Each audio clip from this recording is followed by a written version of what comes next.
Ma loere rei ka inga o whaina ko tō pe o mea mai he porokama koe ni.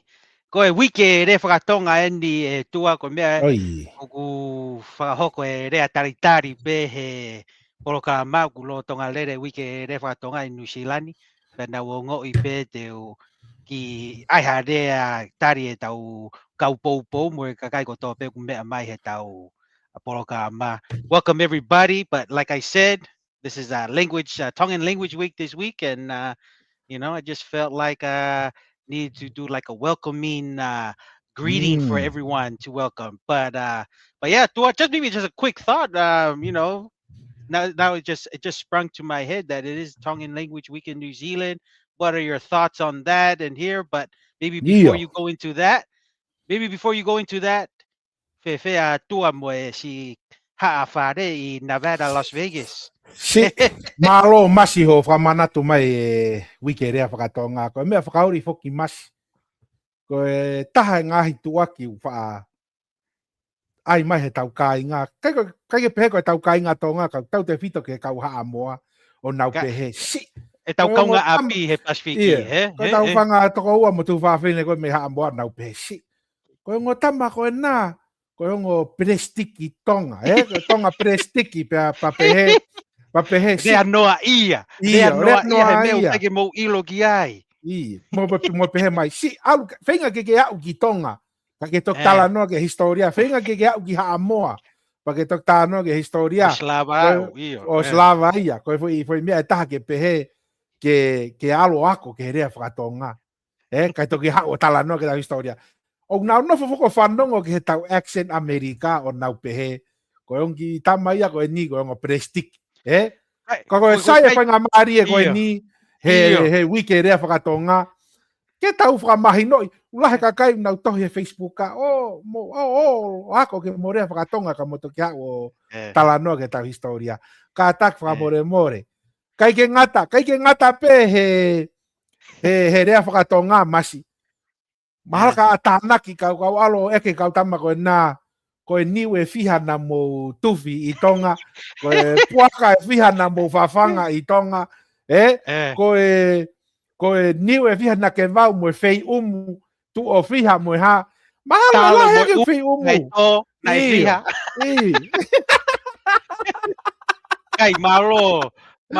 Koe mea pe unau pehe o fusai e ta riri whaka Piritania. He nau ware pe nau tolu e nau whemaino aki he whaka Piritania ko nau pehe. O tui pe, ka pau fusai e ri whaka Piritania, tonu pe ki whehala ki lai pe ku kai ke ilo ke rea whakatonga. Tau koe o ku lava pe loa. Lava pe ia, ka te ai peha ki rea whakamiko masi, pa ke whakaosa ke rea whakahamoa, ko hinga ke ilo he tau kakai, kau whanongo, ka pok mo whi ai mea noa ia e tau mea, Iyo, lava pe al whakapalangi e tau polkalama. Ka pehe mai ke nau tau kaitako, mo talanoa whakamiko, te tau lava pe o talanoa whakamiko, pe ka pehe ke tau kolose tanoa whakahamoa, lava ko toa pe. Ka ai kau pehe ko, estamos bien agradecidos por la oportunidad hoy para tener este programa en el Polynesian Eyes Podcast. Como Mr. Aotearoa ha dicho que esta semana es la semana de la lengua de Tongana y ya ha empezado este programa en la lengua de nuestro padre que creció ahí en Tonga, y todos ellos que quieren hablar en tongano o español, sí, podemos. Y la última vamos a dar a Mr. Aotearoa para practicar en samoano. Entonces, Mr. Aotearoa, give us a little bit of a Samoan flavor before we get into our program. Yeah, whaftai mo le awa noa tua o te whiawhia tele e whaasoa atu le tala whaasolo pito a tātou tangata e le Pasifika. Ia, ma o le whai atu e tātou tangata, ia, o le vai aso ngangana whaatonga, o le mea lea o te tautala whaatonga, e tāria o tau e matamata mai e tātou polokalama le nei. Ia, o se taimi o te whiawhia ai e le tautala ngangana whaatonga, ma ngangana wha Samoa, ma e mawhai ona whesotai ma tangata. Ia, alofa tele ia te o tou umalawa, ia, ma whaalongo lei e tusai ma le tala e tusai ma tātou tala whaasol pito, tātou tangata, ia, whaftai. Malo, masi. You know, that's it's a good little wrinkle to everybody. We get accused of, being plastic and not speaking, and we just say, you know what, and I leave it alone. I don't even respond to some of those. I just say, and what, not Yeah, knowing that we can more than facilitate in more than not one, not two, but three different languages as needed. and it doesn't, and that no, and that's the thing. Tua, it doesn't bother us, and we like what you said. We just move on because it's really a nothing thing. But since it was Tongue and Language Week, it just sprung in the spring of the moment and just said, "Oh, we might as well just do it since Why not? Why Aotearoa, not? well, since Aotearoa provided the opportunity, why not?" But yeah, everybody, just welcome to this another live digital Gava session, and we've got exciting topics to talk about for this Yes. live digital Kava session. Let's go. Yes. And Tiffany, if you send us a gift, we'll shout it out. As long as it's appropriate, Tiffany. Don't come up with any crazy stuff.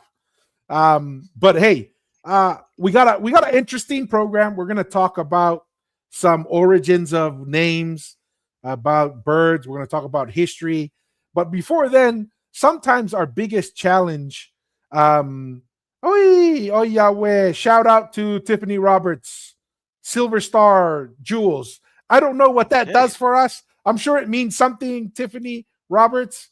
But there you go. Thank you for the gift. Really appreciate it. Let's go. So some of the most interesting opposition we get, and we get accused of, we're only trying to correct oral history and stuff from Samoa, but we're equal opportunity. We also correct our own brothers and sisters in Tonga if needed. We talk to, Mm, we react to the professors online and so forth, but we also have content creators who kind of give us some opposition. We're going to look at one. We've been given a couple videos from viewers saying, hey, we're pretty okay. sure he's talking about the Polynesianized podcast. The first video came, I was like, guys, We maybe give not, benefit. We give right? benefit of the Yeah, doubt. Yes, we're we'll very benefit of the lenient. doubt. Then there's another video, and then it starts to be more specific. And I'm like, you know what? Maybe, just maybe. We could be wrong, but we're saying there's a good chance that this content creator is speaking about the Polynesianized podcast. So we thought we owe it to them and to the viewers and to those who sent it to react to that video, and it'll actually add on to the show. But Hmm. I'll kind of pull it up here and tee it up real quick. But before I do so, Mr. Atero, any thoughts before I bring up the No, first video no, for the reaction? no, exciting that we'll start off with this, and yeah, looking forward for the our discussion. So this first video, this was the first video that someone gave us and said, "Hey, we're pretty sure they're talking about the Polynesianized podcast," and we were like, "Nah, maybe not." So we react to this one and then one other video before we go. But this gentleman, he has some interesting content. I've seen him Mm, pop up in the feed. Seems cool. He has his mhm, own perspective on things, not neither for or against. mm. But I want to hear some of his perspective here. And he's going to talk about what he misses, right? I miss what? We'll see what he misses here. I miss not seeing so much Tongan men, these tough straight men online. I miss when there was a world without seeing them or hearing their takes, like their podcasts, and actually doing some real work. Like that's what I love about my OGs, my uncles, even my brothers. A lot of my brothers are not even online, not on TikTok, not doing podcasts. They're actually working. They're actually providing. Not to think that they're perfect, but they actually fei umo, fei haka, umoe. So, anywho, we leave with a few words from Princess Pule Pilolevo. Let's pause there real quick. Now, Mm, I will say, hey, maybe he's not talking about us. And this is what I first thought, right? mhm. But if he were talking to us, and we'll say, hey, maybe he's not. But if he were talking to us and he's saying, Masi, he misses the day where, these podcast guys go do something, go work, go provide, go fei haka. What are your thoughts, Masi? Are we under condemnation here, or what do you think? If that Yeah, if no, he were thinking of us for some odd reason. yeah, no. I mean, like, what the thing is, he's trying to like single out. We're supposed to do things one thing at a time. It's easier just to focus on one thing at a time. But when you have an opportunity to share Polynesian history, that is fine. And you can also do, I mean, we don't talk about work and how much we're making. If he wants to have that discussion on public life, I'm willing to put it out there, you know. And if he wants to compare that way, let's see who's the one doing better regarding family wise, and who's doing what, and what responsibility you're doing. And this is the thing: Mm, there's responsibilities that you're doing at work, there's responsibilities you do with family, and there's responsibilities you do within your spiritual well-being at church. So, I try to do all three. I think he's just trying to say just the responsibility what you do for work. If that's what it is, then that's a very limited way and very narrow vision that you have. So, because he hasn't touched about you know the spiritual side, which I would say all Polynesians need to work on. So that's just my thoughts, quick thoughts there. That's just me. And like I said, I don't it's interesting take, but those are my thoughts. Well, I don't know if you had anything, Dua. yeah, my thoughts are, just like people accuse us of being plastic, just like people accuse us of not speaking the language, just like people accuse us of never being to Tonga or to Samoa or whatever the accusation is, I would say beware. I'm just gonna say beware. Like you said, Masi, like we don't dive into those things because we're Mm, trying to focus on stuff that we think are relevant to our history, to what we think would add some value to our listeners and our viewers. That's what we focus on, right? We won't go into it, but like, have I fei haka before? Yes. Have I fei too umu many, before? too many to count. Yes. Yes. Do I Too many. provide? Do I provide? Yes. Do I work? Yes.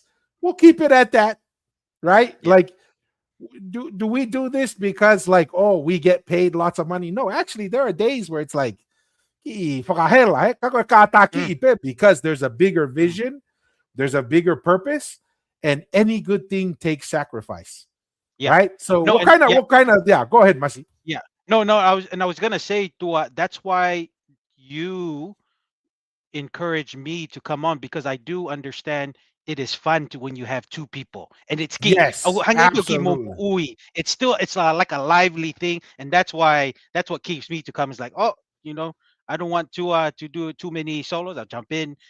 Maro. And when I say mo'ui, it's just more lively, and the interaction is a lot more fluid and fun with the No, when we have two absolutely. people It's on the like podcast. the more Yes, hands, the burden is lighter, it's more yes. enjoyable. I think the quality of the product that we put out is better. Like it's a win-win, right? Mm. But Mushi, does that mean all you do is sit around all day and wait for this podcast? No, right? You got stuff you're doing. I Yeah. got stuff we're doing. We're trying to make time. Yes. It's sometimes a sacrifice. And Mel, paying member of the Polynesianized podcast, unforgettable Welcome, Mel, Mel. because Malo. she is probably the very first paying member. So we Oh, will okay. Is she always remember okay? Mel. Because I know there was two. It was Mel and that Lociade guy. That is it Those are Mika? the top two. It's one Those are of the them, top and I two. can't Yeah. remember, but they're unforgettable, and we'll always remember. She Yes. says, "Maloni Tua and Mr. Atero, Malo Mel, Hey, welcome, welcome." Malo, Mel. Like always, always good to have you. So let's see. Obviously, he doesn't like straight tough men. I'm assuming, and for other reasons, that he's not a straight male, which is nothing wrong with that. We have family that it's like that, but he Wait, did wait. single out straight males. So So let's see. Let's see. Go ahead, Masi. No, I was just gonna say that is funny. Now you brought it up. The host that is a bit weird. Straight male, like calling it straight male. Like it was like it's what are you trying to say? You're not used to not comfortable with being with straight males? Are you? Is it just? I'm just assuming. Are there more Fafa Fini within your family group? That's what you know what I mean. I don't know. I just find that weird, but It's you just a know, question, right? Just a just a question. question. All right. Let's see what the Okay. continuation Now, is. in Tonga, it is a country full of traditions and very old history. We have a hierarchy in Tonga. The highest social position in Tonga, whether it is a family, a village, or a country, can only be held by a woman. This is quite unique in Tonga. And the reason why is because Tongan women, our traditional work is producing treasure. You see these tapa cloths and these mats, they are made by women and they are called koloa. Koloa literally translates to treasure, something precious. And it is because we women, Tongan women, are the guardians of koloa. And we also are the guardians of our history and our culture and our tradition. Men in Tonga, their work is fishing, planting food, so their work is called maue, which means work. Now, one cannot survive without the other, so we need each other. You know what? Any thoughts, Mr. Atero? Yeah, tapu mo sa prinsesi pure sa alote pirolevu tuita.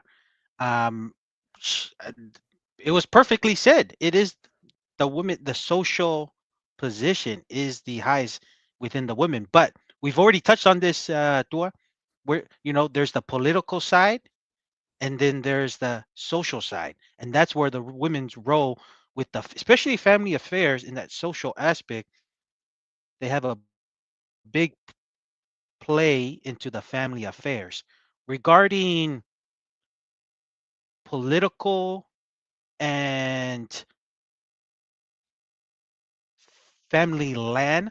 That's more of the male side, right? And those go hand in hand. And when they both, especially when you have the ulmotua, which is more of the oldest male line, that kind of in charge of organizing, kind of leading, directing, and the spokesperson on the male side, when they work hand in hand with the the fahu line, which is mostly the female side, and in family affairs, when those two hand in hand work together and step by step, man, it is you're in a good, your clan is doing really well as a family, and things flow very smooth regarding your family events of weddings, birthdays, funerals.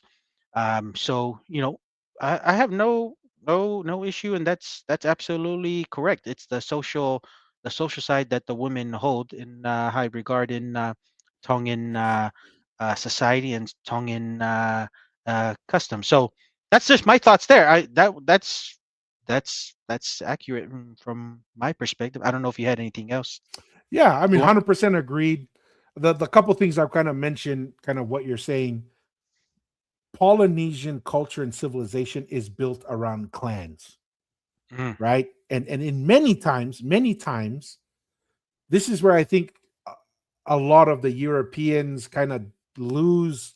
They aren't able to track the politics sometimes in Polynesia because many times the loyalty is not by geographic location, it's by clan and association with clan, right? I mean, on the last episode, we talked about Tupo the first letter, and how people in Samoa didn't associate with, oh, I'm Samoan, part of the Samoan nation. They said, no, Tupo the first, you're part of our clan. You have an obligation to us because we are family. And that is something that kind of really reinforces the clan relationships. But when you go outside of the clan, right, the political relationships, that leans a little bit more towards the males. So I think that's something that is kind of interesting there. The one thing I stuck out to me is, I guess, when I'm trying to understand what he said in the beginning and why he brought up Pilolev, is he trying to say the guys just need to go and fei-haka and go fish and be quiet? Especially the straight guys. Yeah. Oh, obviously he doesn't know what he doesn't really understand Tongan society and how it functions. Obviously, he doesn't understand that. Because I think you're right, though. He's trying to say that we need to be more women-like. That's what he's trying to say. I don't know. I'm just trying to make that connection. Like, why did he say what he said? And then why he did the video? It's almost like he's trying to say the guys just need to be quiet. Alo tafwe haka, right? Alo fafwe umu, and let the women do the history and so forth. Which I understand what he's saying, and I think what that's leaning more to is family history. I think the women kind of like the family tree, the family history. But once you go into politics and the Different managing of an empire, that is not. It's very patriarchal when you go to the political side. This is why the Tuitonga heir had to be a Tongan male. You weren't gonna have a woman line or a female line like in Manua come in and take over. Like that never happened in Tonga, right? And so I think that's where he's trying to make that connection, but I think that is an incorrect connection. This is why the princess said social, the highest social role, and that's 100% accurate. Within the clan, within there, the koloa, that's why it's really important. Some families, the most valuable thing within the family is a piece of koloa that's been in the family for hundreds of years. And who are the caretakers of that? Who are the ones that maintain that? And the why that's valuable to that clan or to that family? It's the women, 100%. However, when it goes between clan to clan, inter-clan relationships, that is not managed by the women, because that's the politics, that is, the economy. That's what the ngawe is. Ngawe means the economy, right? It's the fishing, the making of the land. That is on the male side. And there's one thing that I think is very interesting, because you can there's that saying, fola e fala, right? Oh, And that's correct. But what Devita Fale, and this is what we're going to dig into later into the show, right? We're not just bringing this up just for the sake of bringing it up. This does tie in later on. Devita Fale says there are steps before you fola the fala. Like Princess Pilolevu said, you can't have one without the other. The question is, and I've got to be careful here because it is interdependent. It's like the chicken or the egg. However, if there is lack of stability in society, you cannot have koloa. You cannot have that stability to allow the treasure to flourish. And the fundamental piece, and this is what we try to talk to a lot on the podcast, what is at the core? What's the most basic, the foundational piece of the Polynesian civilization? And Devita Fale says, before you can lay out the mat, before you can have the kava and talk, you have to first build the mound, the sia. This is why we're mound builders. This is why when you look at Tongatapu, there's 20,000 man-made mounds everywhere. This is why we have the langi. This is why we have the fare. This is why we have the malae, because that is the foundational piece. That is the foundation that you start from. And what does that require? It requires work. It requires sacrifice to build that. Then when you build it, the mound, then you build the fale, the structure. Once you have those two pieces in place, which is basically the foundation of a civilization, then you can lay out the fala, then you can have the kava, then you can talanoa and discuss those things. But there are more core and foundational pieces that have to be in place. But everybody just jumps into fala. Where? No, Out in you're the middle right. of the ocean? Out in the middle of the sun? Like You're where? right. And those are things to consider. And that's some of the things that we're going to dive into a little later. But any thoughts before we go to the next video, Masi? Yeah, yeah. No, you brought up a good point, and I was thinking when you brought up with the roles, right? You got to know your role, and let's use the example of Queen Charlotte and Dungi marriage, right? Mm-hmm. Who managed the politics, right? Let's just say if Queen Charlotte was a single lady and Tapu Bimbo Queen Charlotte and just went to try to navigate the Tonga situation, I'm telling you there will be inter issues happening, and Yeah. she would there's Inter clan tension. yes. So to me, and this is some of the histories I've learned. The other than the 2006 because of the burning of Nuku'alofa, before that, it was during Queen Charlotte's time on Tupo the second is when the people from Hahake, especially from Mua, came and demonstrated and burned some parts of Nuku'alofa because things were getting a bit shaky, and that's why and that's why even though Queen Charlotte, remember, and here's the other thing, Queen Charlotte, because she was in shaky grounds, a lot of her growing up was in New Zealand. She only came to Tonga when she took out, to visit from school here and there. But just with the whole politicking, like what you mentioned, the male side navigate. It was Tungi that brought stability, right? Mm-hmm. That's from the house of the Tu'ihatagalawa that changed the name from Tu'ihatagalawa to Tungi.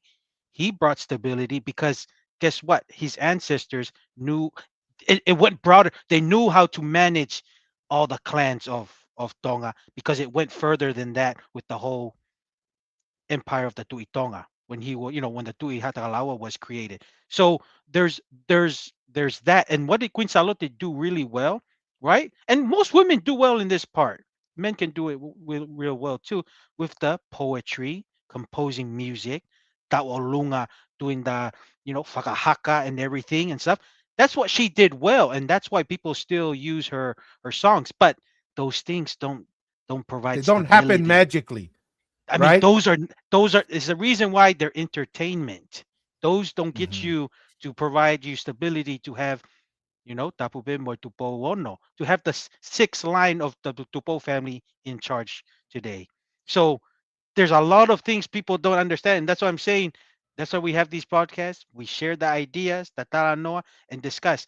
And that's a perfect illustration of the role of what the male figure can do, provide stability for a whole country, and the female, which is the family, which is very important. At the end of the day, the nuclear family, the closest nuclear family and the extended family, your clan, that's important, and that's really managed by the female side, which is the fahu, and that's important, and they go hand in hand. But if you had to choose, the male side is very important to provide stability for the whole country and prevent colonization.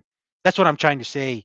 Yeah. Ua. I No, don't know if you had 100%. any thoughts on that. No, 100%. To me, to use the same illustration we're talking about is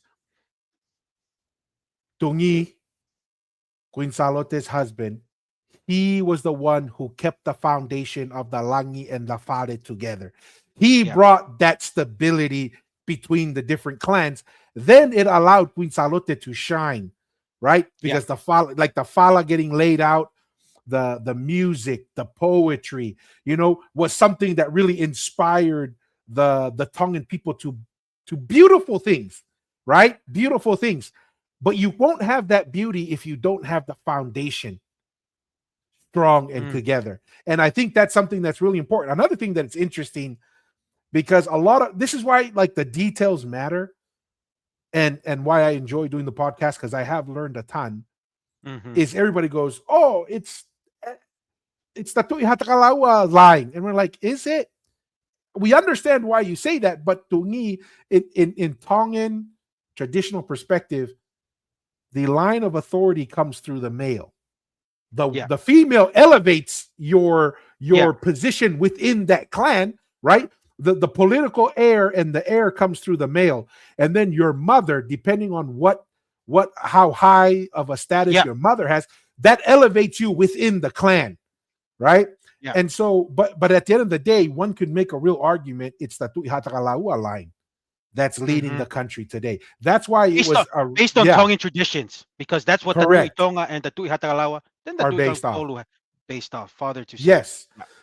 So I think that's something that's really important, and it's funny how, like you mentioned, Masi, I didn't know until the podcast that there were riots in the Mhm. early 1900s for the exact same reason, right? Yeah. Because everybody is looking around. We were able to have Tupou the first for like 90 something years. That was a miracle because he provided Yeah. stability throughout that time. Tupou the second, a lot of people give Tupou the second a lot of heartburn. They say he wasn't as good of a leader. I used to think that because that's what I heard in Tonga. But the more I read into some of the books, the financial problems of the country Yeah. were already kind of there before Tupou the second, and he was just doing his best to keep Tonga stable. Yeah. That's because Tongans money and the economics of the current world today are Western concepts. Our Yeah. ancestors didn't quite fully understand, and even to today, we are still trying to manage how to Still new. We're understand. still new to the game. Yes, Yes. and as we try to get better at managing the currency and the economic system, we're starting to see a lot of our people are starting to progress significantly in that arena. But in the early 1900s, late 1800s, it was a very foreign concept for our Yeah. ancestors to kind of figure out and navigate. So we got this video. We ignored it because some of the viewers are like, "Hey, we're pretty sure they're Hmm. talking about Polynesianized podcast." We said, nah, whatever. And then another one came that we're like, you know what? Maybe our Polynesianized viewers are on to something. Just It's the just unknown. it's just maybe. So let's watch this next video here real quick. And as you can see, it starts with it's the annoying. It's the annoying. So we'll go to that. Oh, looks like I lost Mr. Aotearoa. Let me bring you back. There we go. It starts with it's the annoying, and then we'll go from there. Being in constant discourse that's causing a lot of misinformation and conflicting information on the origins of like our ancestral deities. I don't like to mention their names, but there has been varying conversations, especially among Tongan and Samoans, Tongan men and Samoan men, by the way, with Tangaloa, Tulo. Where Tangaloa is from Samoa, Tangaloa is from Tonga. Listen, let me just cut this shit here. Our ancestors didn't believe in these borders before the Palangi people came, okay? The chiefly lineages moved in a different way. And guess what? Where Tangaloa came from? It's not literal from the heavens from Langi. Where is Langi? Manua. Manua. I said it. Manua. Okay? From the Tangaloa clan. A powerful chiefly ali'i. Okay? And what? That's the ancestors. Mhm. And let me go on a serious note with what we should be talking about. What's happening in Manua, in Samoa Isasae, which was like a sacred center and epitome of the cultural hub among our Polynesian ancestors. Deep sea mining. Let's talk about that. That is what we need to talk about. 31 million acres and more is going to be auctioned off in November. These are sacred waters of our ancestral deities. Come on now. Come on now. Okay, bye. It's the annoying. Bye, sir. Bye, sir. Thank you very much. Mr. Aotearoa. So annoying. You're so annoying. Yeah, no, it's funny. It's funny this Uso, this Uso here. I think one thing he got correct was, there was no borders, right? There was no borders Yes. back in those days. That's correct. And I don't know why he thinks it's misinformation discussion. That's what people say when they don't want to have a discussion. When you have weak arguments, that's just me. Like, to Mm, me, as Polynesians, you should be having talanoa. You don't just use talanoa because it sounds good and there's no opposition. You have talanoa even when there's opposition, and you don't yeah. just use certain words to say it's misinformation. I mean, that's just me. And we have that discussion. Um, another thing is, Tangalo is not a deity like what most people think. It was actual people that had titles, and over time, people, because it was a long-lasting tuitonga. The real, we give a number of what Fade has been able to find. It's probably more. That's how long the tuitonga is. So imagine when you have a long, very long custom of lines, and you still have it that lead up to the 19th century, you would say, or 18th century. That lasted that long. No one really knows how long these lines were. So people from afar thinks, like most people think they were. That's not normal. Things don't last that long, right? And you must be a godly thing. But in reality, they were just people like you and I that had titles and had superior knowledge of just, man, preparing the next generation to take the title and the prosperity. It lasted for that long. I mean, the customs were so strong, and we illustrate that with the tuitonga new tamato of the tradition of Hmm. father to son. Like, that's how ingrained the tradition, and it's only ingrained that way when, before even getting to that story, that it's been lasting for however long. The tuitonga have been before that, of that custom of father to son of passing that title. So, um, you know, that's a discussion. We talked about Langi. Um, Based on his thoughts, you're saying it's in Manua because that's where Langi is. I don't know if this Uso's been watching the study. We've only just touched the studies that the Tui Manua is 500 years old. That's very, very young title. So it can't Langi cannot be that. The Tui Manua being in Manua, because it's it doesn't go it's not longer than the Tuitonga line. So Mm. Langi is actually a place.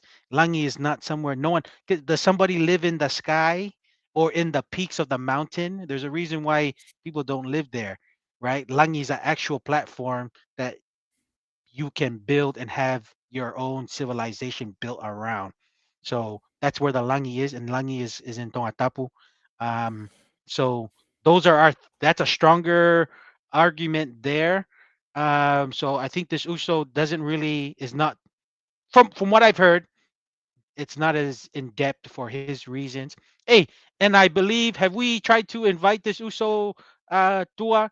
I think if he came, maybe he can expand a little bit more on I trying think to. I think I think I don't think directly. I'm trying to find our comment. It'd be great. Okay, Let's put it there. Here's a verbal invitation. Maybe we'll send him a DM and yeah, say, "Hey, come and join us." But he's a for our toko. viewers, yeah. Oh, he's a Yeah. toko. Okay, I didn't Yeah, know that. Watonga. He talks a lot about Tongan history and Okay, stuff from what I can okay. see. So See, he's see, this is why the Samoans are super excited about what he's saying, okay. Hey, right? it's Uso toko. What? It's the same Same thing. It's okay. thing. Same Same thing. thing. Same thing. We're one nation. Same thing. But here's the funny thing. I mean, we're gonna get into it. I don't know many Whakareitis that know that much Tongan history in Tonga. Let's get it. Ah, Whakareitis, what I know with the Fafafines and Whakareitis, what they're good in Tonga? They're good at decorating events, helping our women to move the koloa because they got that extra muscle for the weddings and doing the setting up. That's what they're good at doing and helping the ladies, and that's always good.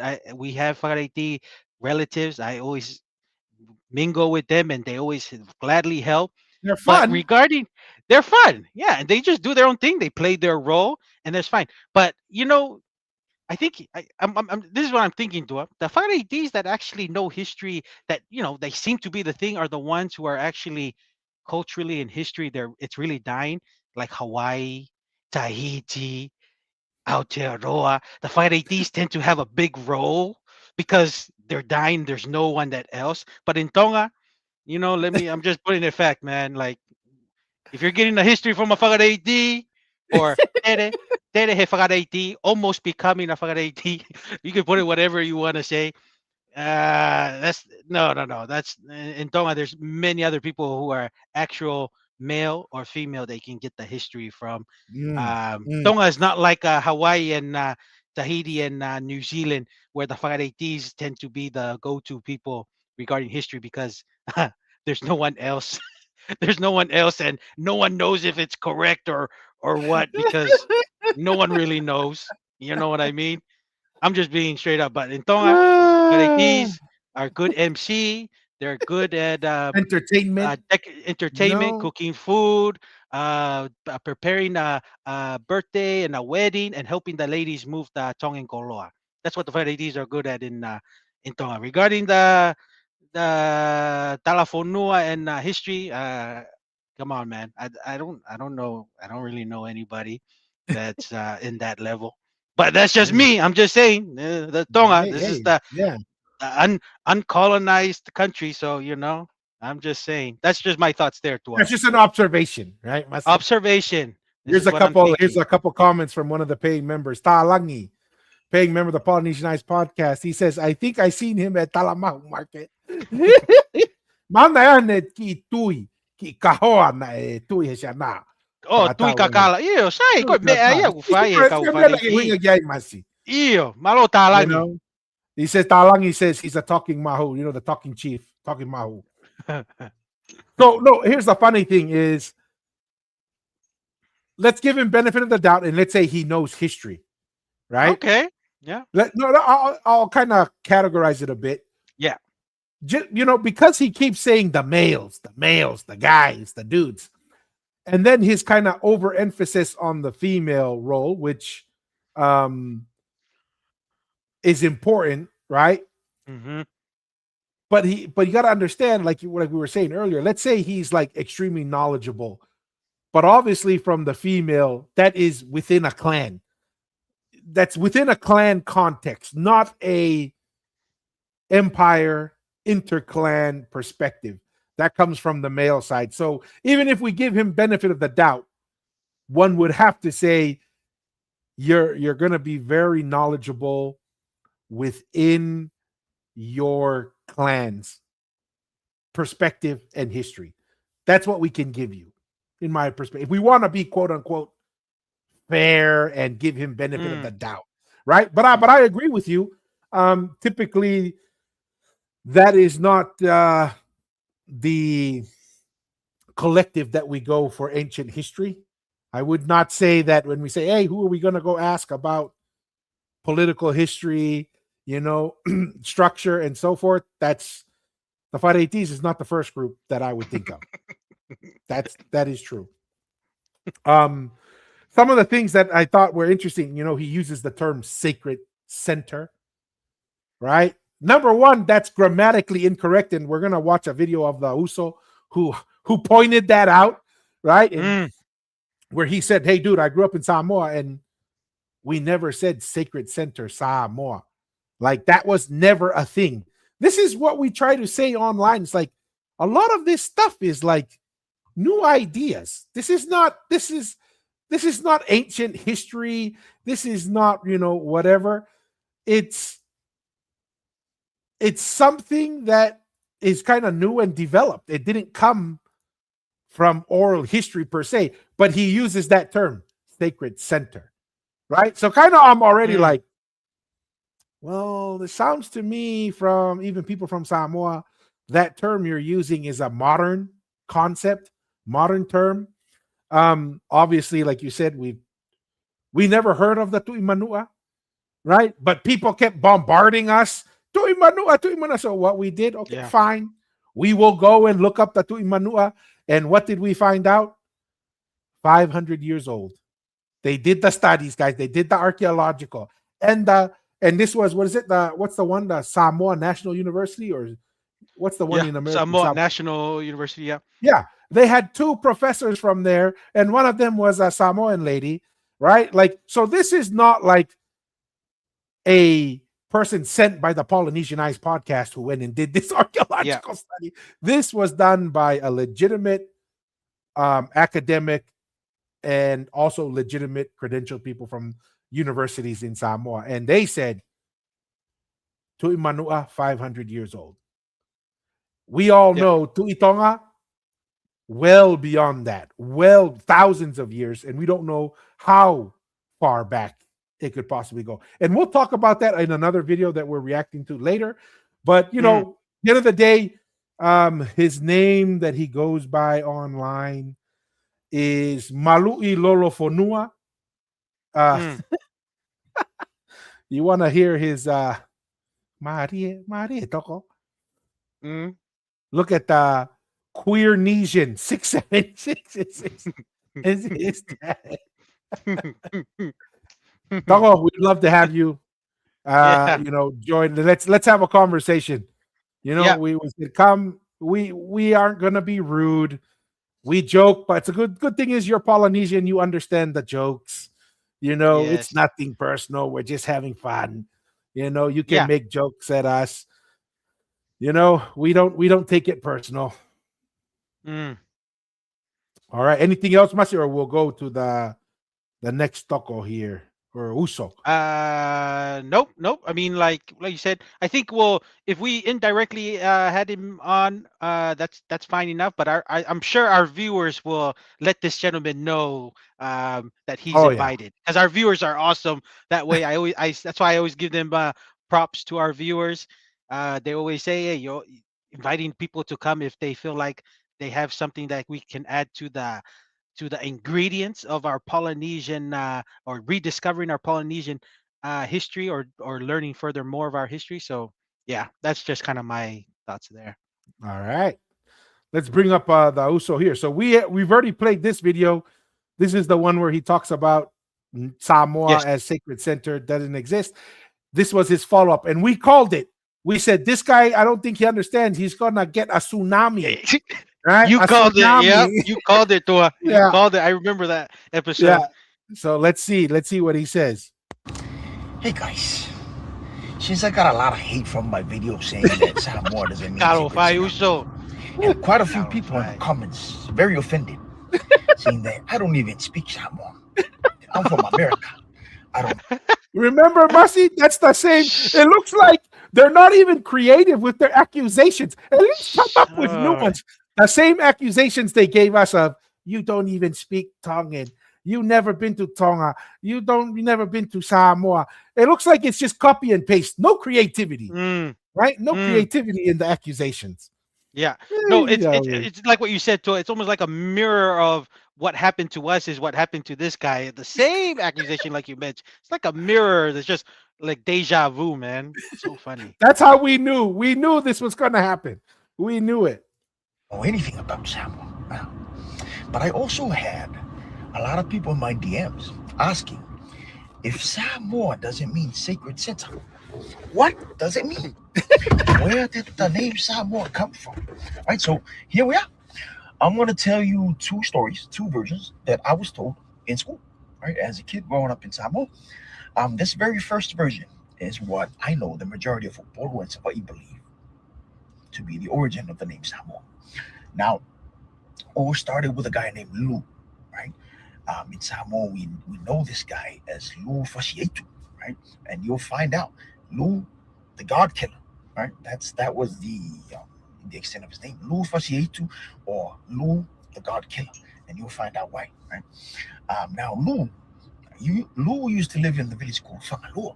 Now, if you drink a lot of kava, you should be very familiar with the village Whangalua. Yes, sir. Because that's mainly where the very good Whangalua. Samoan ava come from. Samoa. Oh, so they're known for kava?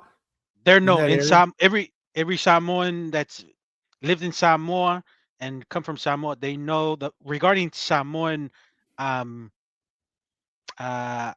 or kava, what they get Fangaloa is like their best kind of place to kind of produce, and they mass Is, produce it in a good isn't quality. that where? Because I remember that one Samoan guy who reached out to us and said, everyone knows a lot of the Matai there know that unless you're connected to the Tuitonga, you'll never be a king or a queen Mm, over Samoa. mm. And he said that that's an area, a lot of the Tongan influence was in that area, according to him. Fangaloa. Does that sound familiar to you at all?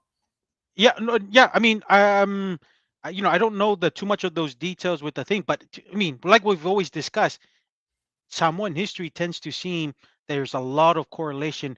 Anything regarding a Tuitonga event or a Tuitonga's daughter or a having a scuffle and then the Tuitonga proclaiming something, it seems to be whoever can get the closest and legitimize their connections to the Tuitonga is elevated in Yeah, Samoa they as a get whole. more influence. Yeah, yeah. Compared to a Samoan who's married to another high chief's daughter or something with another island within Samoa with a very distant relative from the Tuitonga, it's not as high as somebody that's directly a Tuitonga connected to the house of the Tuitonga. So, yeah. Mm. Okay, all right. Now, Whanganua is also where the Samoans believed that Tangaloa used to live. Now, in other islands of Polynesia, they have their own beliefs of where Tangaloa used to live. But this is where Sava'i and Upolu believed that Tangaloa used to live, Whanganua. On top of the mountains there in Whanganua, there were the 9 heavens, or the Langi Toiva. That's where people believe Tangaloa used to live, in the 9th heaven. Now, back to Lu, right? Lu I had want to pause that real quick. That doesn't seem to line up with people who say Manua, because they say Tangaloa is from Manua, and that's why the Tu'i Manua is so achy. Sacred. Eel. Yeah, and then they a lot of the people that we have spoken to, or the people we have spoken to, they all recognize that Manua was the first, and then the populating of the islands moved west. But if Upolu and Savaii say Tangaloa lived in Pangaloa, but that was populated later, that doesn't seem to Mm. make sense. I'm just saying, just trying to kind of put some of those pieces together.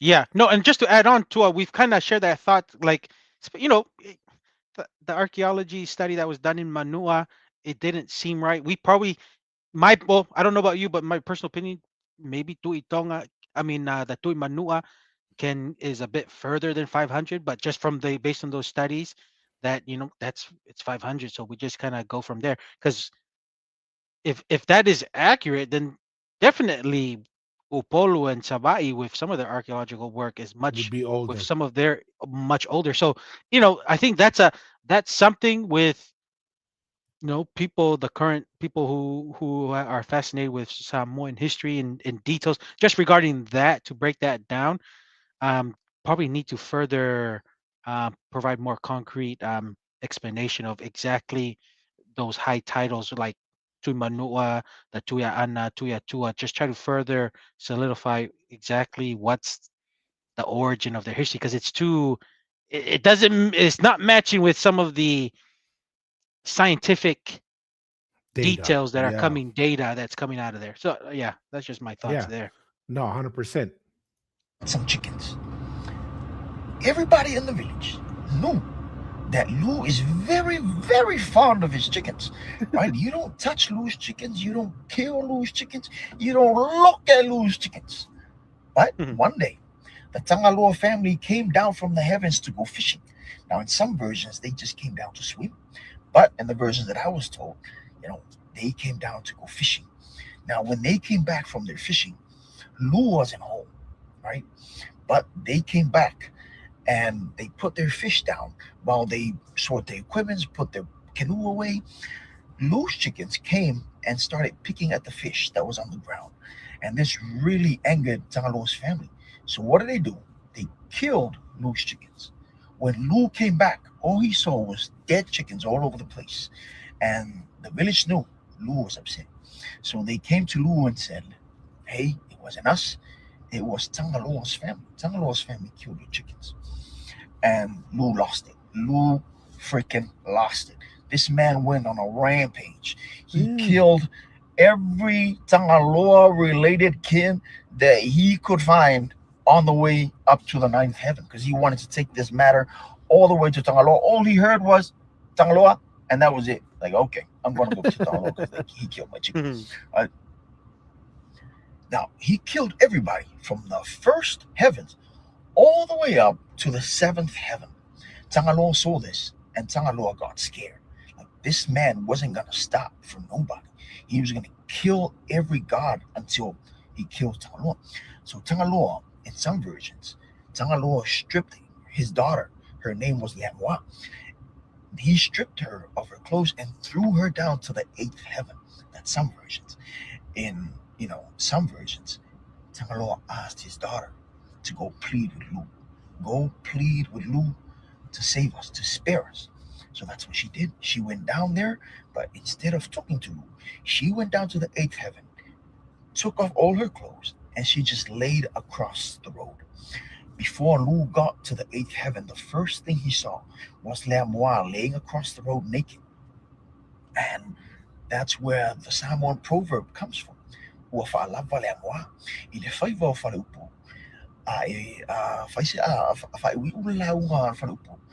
see that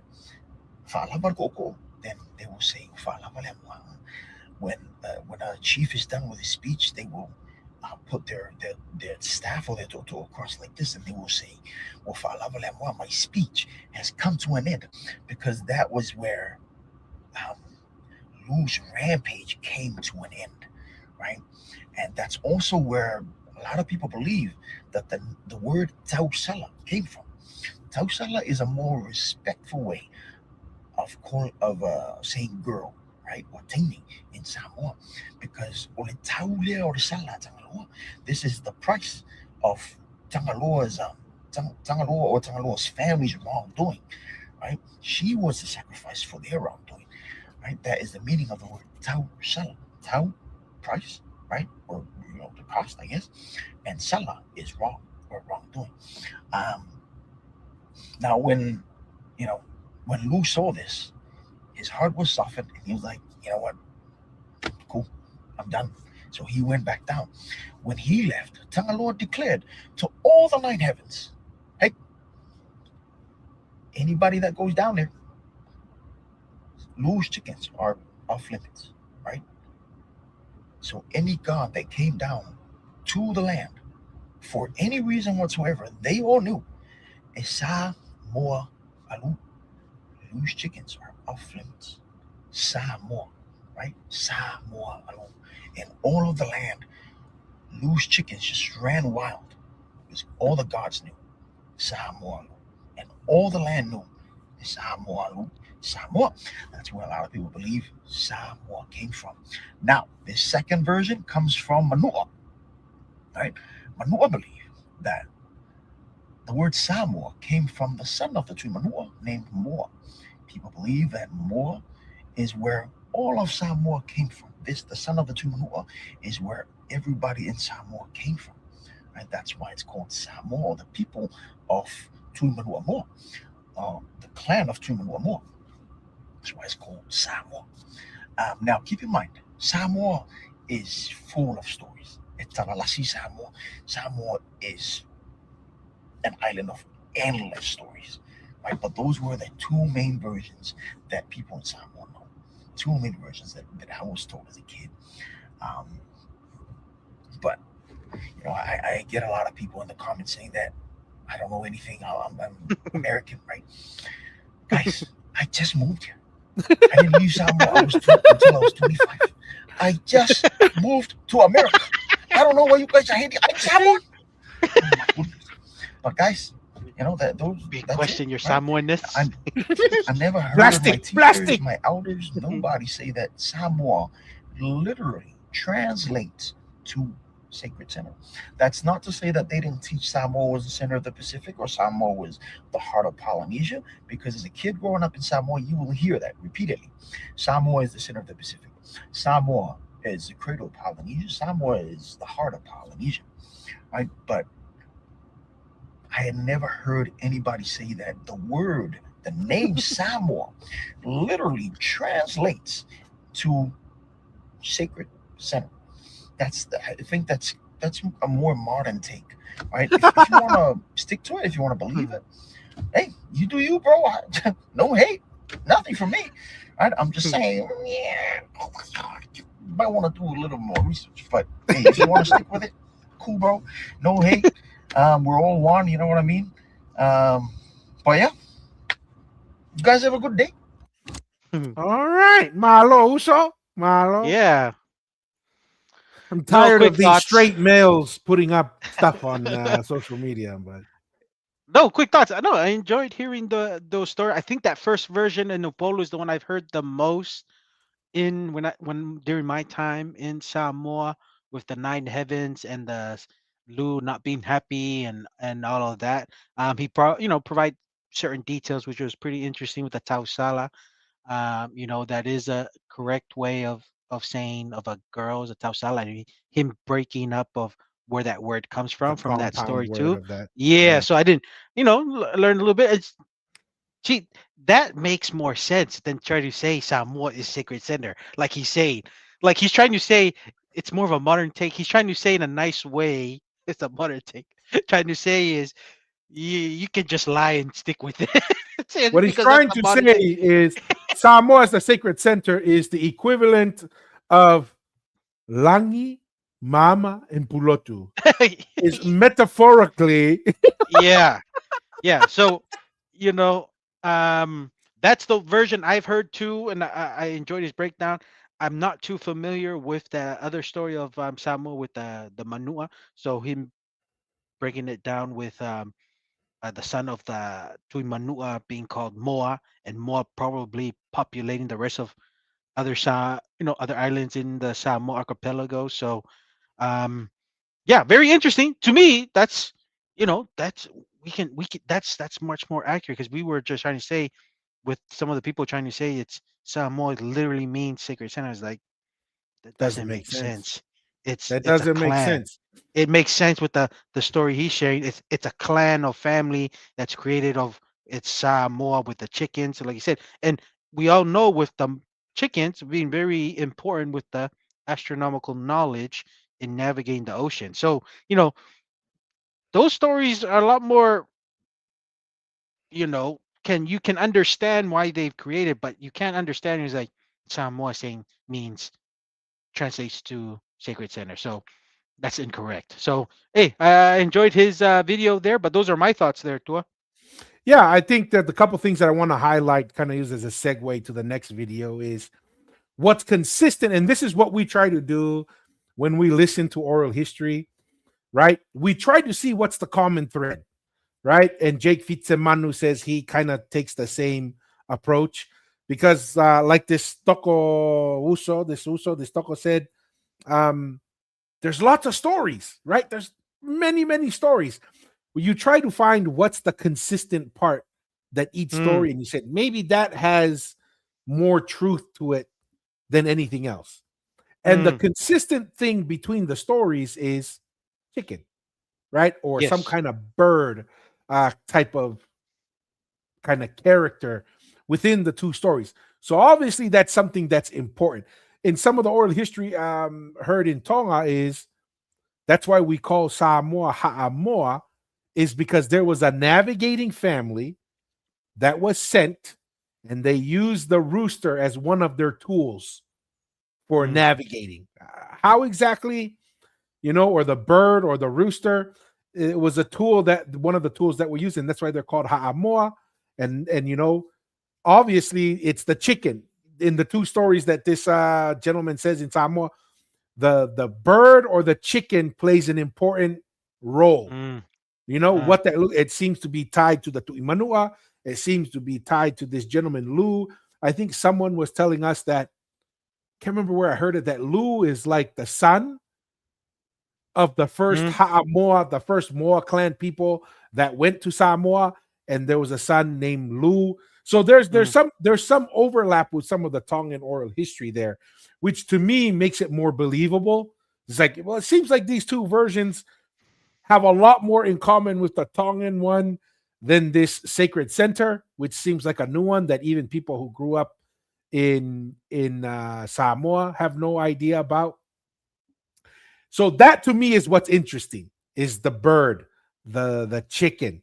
And that is where I think, this next part is very interesting, because we're going to go into a story, kind of two documentaries about a bird / chicken, right? That has something to do with telling the tides and weather and time, which is kind of tied to navigation and to the Tuitonga, and when Fiji, one of the earliest settlements in Fiji. So this is not something that is uniquely spoke of in Tonga and in Samoa, but it seems like even in Fiji, there's this correlation between the bird / rooster with the Tuitonga, with navigation and with moving. So this next part, I think, is kind of interesting, that we're going to watch and go through. But any thoughts on that before we go to the next videos, Masi? No, you're absolutely right. When his stories correlate with other oral histories, and you picking up with the animal or the chicken moa, the bird moa. So that's what you said, and those are the stuff we can pick at all the oral history and try to, like what you said, pick some commonalities, because these narratives there's so many narratives, but we can only pick the ones that match with other islands and try to put the pieces of the puzzle together to try to understand the history. So no, you're absolutely right. All right, let's bring this one up here real quick. So these are Fijian. Okay, Fijian narrative now, eh? The Fijian narrative. Now, just so we're not like Roots of Polynesia, where we're going to take 50 different videos, chop them up, and use some AI voiceover, right? This is going to be we got faces. Fijian. We got faces and real people. We're Yes, not putting yes. a robotic different pieces from different land metal scraps around to try to explain the history. And we'll apologize when this comes out on the kind of the audio version podcast, because this is going to be in Fijian. We're not going to read the subtitles, but we'll talk about it after, so that those who are listening on the audio versions only on other platforms, but for those who are watching, you'll just read through the subtitles with us.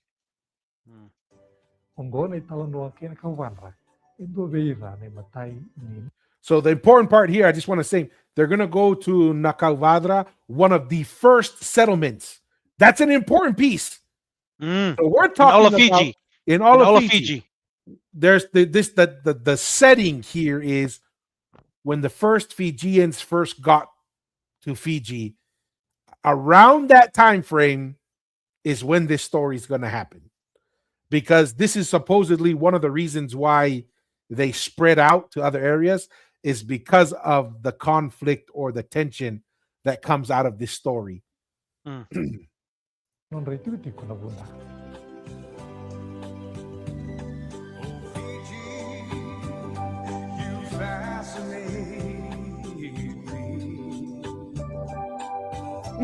Beautiful. Nice. En dami toka ng tulo na daw tulos ng ulkarua na beya to niya no ibiti. En nadya ni wasa Pasifika. Toka ni raw ta tulo ng donan raw na kilomita. May natoka law boli ko ki Serene e Australia. Kina 5 na kilomita may nadya bay ra ki Honolulu e Hawaii. E raw yan lele dondo may beya na tulo na raw tulos ng ulkarua na beya to yan ngo. Ko biti lebu ke bano lebu. Karo baga sinaita e raw te walu sang ulkalima na pasyente. Ni banua e kubuta. E bunga be ira na be yato ni nongo e rambuli baka matau na be ulu ni banua dedere kabaka tawa be baka nakena e dedere ndondua ko toma nibi e sanga ni pakwai na be yato ni nongo e na itukuni makawa baka banua ndautu membaleta na banua so this is about the genesis of Fiji. Na bo ni be yasai bro endo na itukutuku makawa kiviti e kaya ni sa liu to manta mai kiviti na wanga na rongo boka kanon rawanga mai na ebusa malea itu kuni ni ravondo mai kina na ne mamingasi eratu mai tur kestan esia Karena ilu mai korawaka kama yadana kina ibiti korawaka ni bunga yali endua tane na kena iwase yang kama So ibondo they say they come from Africa. ena kena korolebu erua Egypt. kama Interesting. fe ke idepi ko irto na bondo mai Afrika ko tura na tamanra ko lutu na somba ke kumbu na bonua na lubiana ka toka ngai ni Asia na ituku batanga waya etukuna ni karua ni wanga ya to mikibiti ya dana na kaunitoni era bondo mai kina na neme ngasi Should I pause it right there, Tua? ke bunda So you're saying that what's from Egypt, saying where it kind of came from, and then what was that Asia stuff it had on the top? You're saying they also someone stayed back in Asia or something, or Kind of like were the they- Southeast Asia area that some of the people stayed there. Okay, And then then they kept others kept going down. So this almost kind of fits with the Lapita / coming down through Southeast Asia and coming down okay, kind of scenario. okay, gotcha. That's all. Ongoni wote na nondra ava kai tiko ena ruo na koro butu ni au HPita ena ngono koya kuma me fe ke depi ena ngono ngori e liusara tiko ko HPita ena kila ka na baka didiki na tara tiko kena buli taka erto wa bondo mai ke ko lutu na somba kora tu waidala kena lube na mai HPita kondengi se ko ena ilako ni ikrua ni wangongo enda na bagamuria ena italano e dendai nia humai kina na kena mai tawa na be ulu ni bonua pona kaupana ira sa sivita mai na yatu e Papua sa liwai bira endo na tangi kaukawa sa voto endo na bonua mama sa lewana tau ni soko sa dhabu na wanga sa iko ya sa soba kina e wai na ikato i bola batu e kainaki sa tiko e na kato i bola koya na itukutuku ni nonda kawa na nonda kalu So the origin of their god and their religion lost at sea.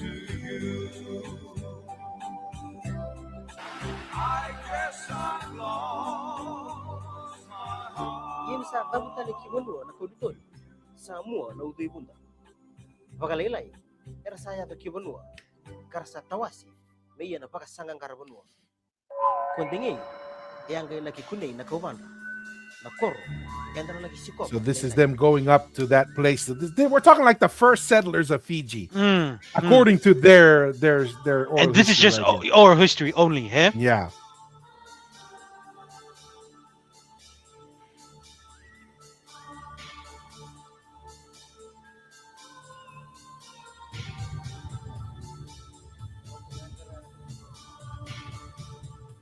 Some pretty big mountains. Dito kapag nakauban.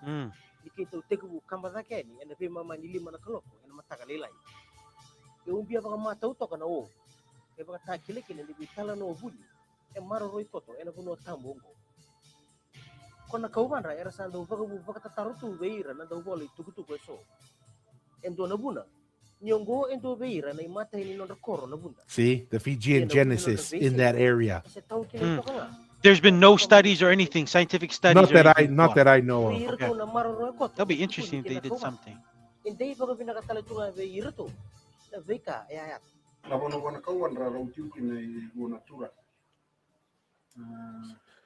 So we'll watch a little bit of this just to kind of show like that he's going to talk a little bit about the story, and then we're going to go to a whole, just so that people understand this is not just this one. We're going to go to another documentary by other people having another person tell a similar story, but this one we'll talk about, he's just going to talk about one of the three people that are associated with the rooster, but we'll just kind of let him start a little bit. But I want to go to the other video to get into the story because they go into more detail in the other video.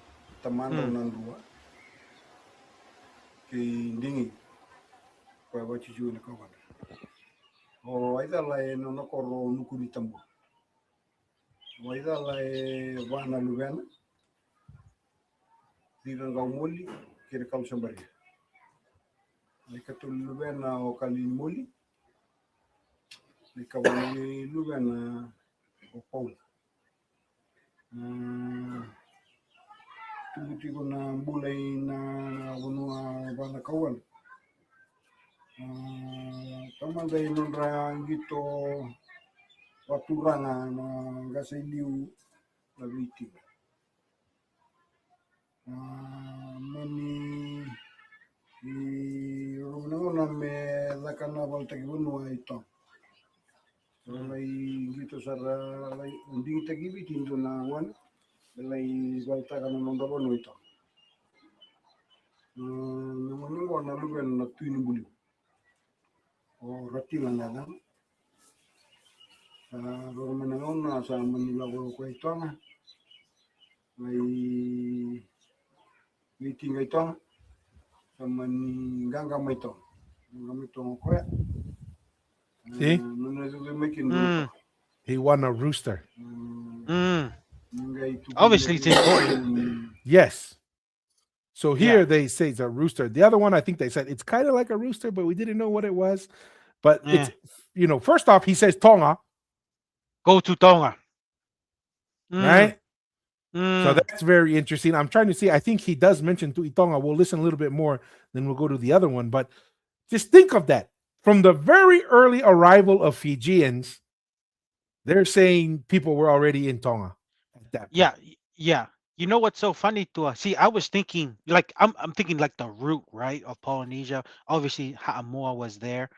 Now I'm just like, because I was thinking Fiji was this place they already had people there. It was because the the Uri Uri, the Melanesian people or whatever they were there, but now it makes me feel like from the genesis of Fiji and the early parts of Tonga's history, Fiji is part of been looks like it was always kind of part of the root, and then maybe other people kind of that Fiji maybe came later. I don't know. It's just it's opened my mind that Fiji is a lot closer, in my opinion, than what I thought. Because I was thinking Fiji relationship was a little bit much later, but it looks like Ha'amoa and Fiji are in the same boat with its relationship with Tonga. Just from this early history of how Fiji kind of became to be. That's just my thoughts there. No, and remember, Mussy, we watched that other documentary. It's a lot more recent, maybe in the early 2000s, where we were just thinking, oh, it was just a Lao group, and then maybe one the Tui Savura or Tui whatever fort. But then we watched that one documentary, and they're like, oh no, the Tongans went all the way up into the river, all the way north, and then go east, and then we see pictures of Takombau. Takombau, he has a lot of Polynesian features. Yeah. And then you wonder why he felt very comfortable talking to Tupo the First, right? And getting Tupo the First's allegiance and stuff. It seems like you're saying like Tonga's like relationship with Fiji is way older than I anticipated. Way older. And this is why I remember reading that Fiji's like custom was when they ran into people that they didn't know. You know what their first reaction is? Kill them and eat them, is what I remember reading somewhere. Except for one group, the Tongans. And it's probably because they have such a long history with them. They're like, I guess there was some kind of issue where someone showed up that they didn't know before, and like they either killed the villages or something bad happened. So they started getting into the tradition of if someone new shows up and they don't know, they just kill them. Yeah. But the one group that they didn't treat that way was the Tongans, and maybe that's why the Tongan missionaries were so successful in a lot Fiji of them because of that. Fiji, yeah. I'm just waiting to see. I think he mentions Tuitonga in this, but you know.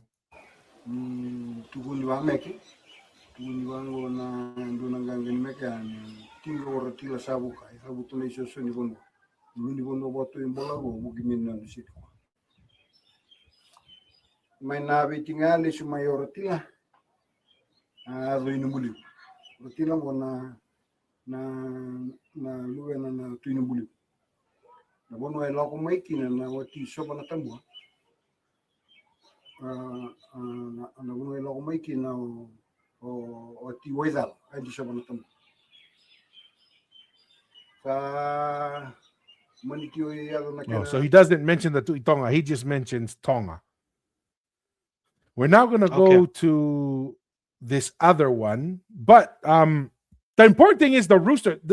The moa is an important aspect of Polynesian. Like when we talk about the foundational pieces of Polynesian culture and civilization, the bird or the moa, and maybe also the kiu, there's certain birds that play a fundamental role in that. This is why, like, understanding where the term moa comes from for Samoa is very important, because that could be a fundamental piece, not just for Samoa, but for all of Polynesia. You're gonna say something? No, and I was gonna just say, and that's why.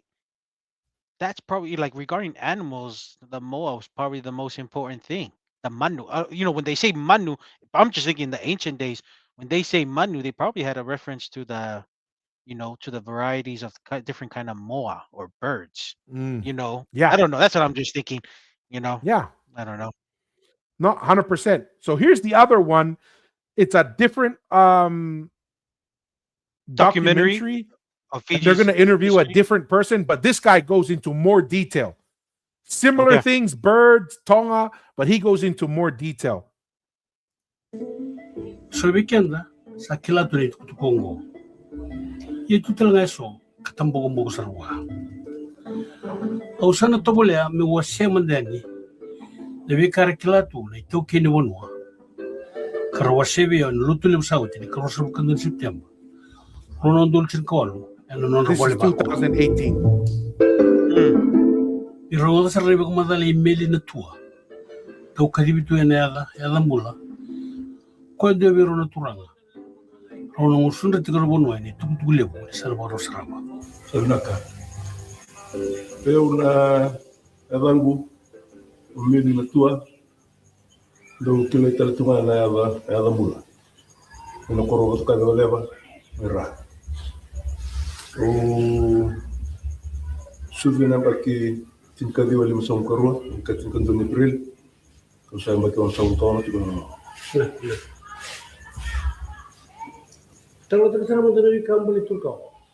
So Turukaro, I think, is the name of the bird, if I remember correctly. No, and I was gonna say, if this is 2018, most likely this guy is hopefully still alive. Hopefully. Yeah. But that's pretty cool. ni talo mbali ti Turkawa lakin tindu ni talo ko tigu mo ni talo ni Vitinga Kingdom of Tonga is where it starts. Don Vitinga Fascinating. Tu to ti na donito na turang donito na mataw sino matani mo ba lakin lewa na Vitinga ni dava na Vitinga ndo singa onito enru kabiro to pero me mukundu. So both say it's a dart game in Tonga with the birds. You see how there's the consistency, right? The other one is, he just won the darts. This one says in Tonga they were having a competition between chiefs and did they say like commoners or whatever, or foreigners, and if whoever lost, they had to kill one of the guys on their team.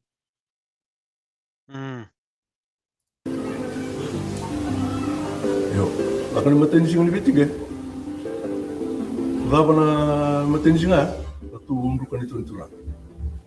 Mukundu. Oti nakatalo na singatara nakatalo Vitinga lidava na singa karun singa natulungan itu turang. Mukutali do bertu. Chiefs weren't doing good; they were dying. Natulungan singa nakatalo Vitinga natulungan itu turang. Mukutali do bertu turang. Sampai kira-kira mai yo Twitter bindeng nakaukan. Kira-kira bindeng ko kau kira-kira me rutulo ko mtamai sona ndungan me nakaukan ra. Me rutulo ito ba rutulo ni Twitter ni bindeng ito nga. Bata tu saan ko ko katulbo. Sa kitumo ko tuwa. Kung do sila mtamai sona ndungan me rutulo ito.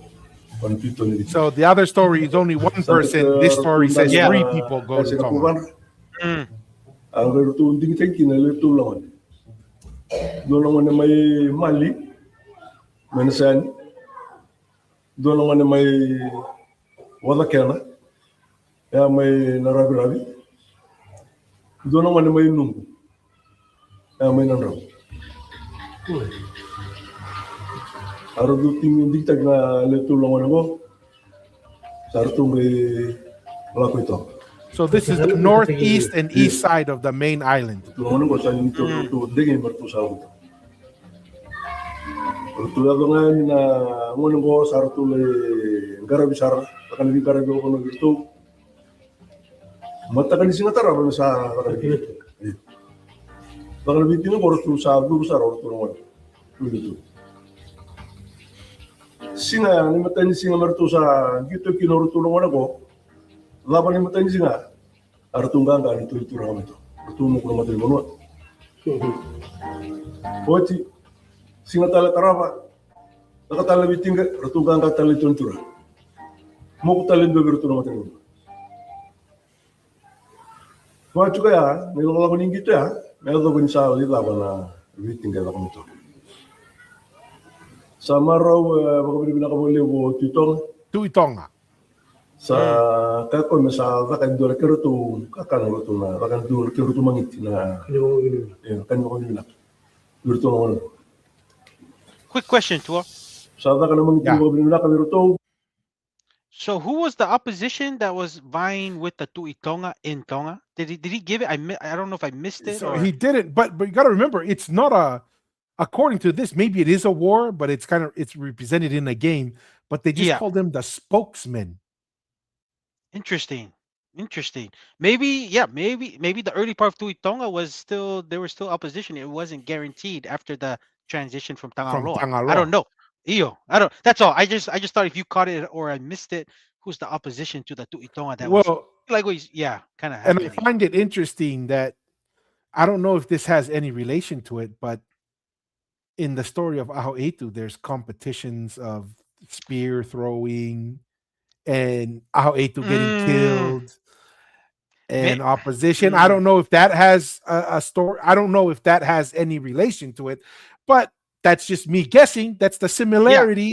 We're trying to. Yeah, you're absolutely right. Maybe that early part with the whole Aho Etu, his navigator looks like he had a navigator in Tonga Aiki that sent over him to Fiji. A place, Fiji, some guys to come and help him, and maybe who knows, maybe Tangaloa. They say it is a game. That's funny, eh? Because it's a game with the Tolo Sika or throwing of the darts or spears in the Tonga's oral history with the first Tuitonga.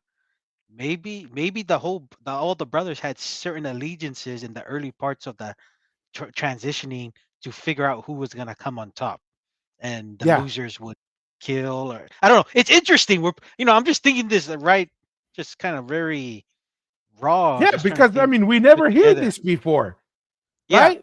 Like the moa. We don't realize like the bird or the moa is like such a important part of the culture. And this is why I'm saying, like, Samoa wants to say sacred center, but they want to forget about the Moa clan and the important role that has. And if you just take the sacred center definition, well, then you're leaving behind possibly a very critical piece of the foundation of the Polynesian civilization, right? So this is fascinating. Yeah. The fact that this is so early in Fiji's settlement and the Tuitonga, the similarity with the bird or the rooster in the Tuitonga, this is fascinating stuff. Abang mertu salis mai sangai soli mai bertu Tuitonga ndono rutu lo nonai lo bertu nama. Suno ka bertu tolu na kisi ti kongo. Well, and it brings up another question, Masi. We know that tui in Samoa was a Tongan word. Yeah. And if this is in the very early stages of Fiji's settlement, that tui is more than likely coming from Tonga as well. Yes. Right? 100.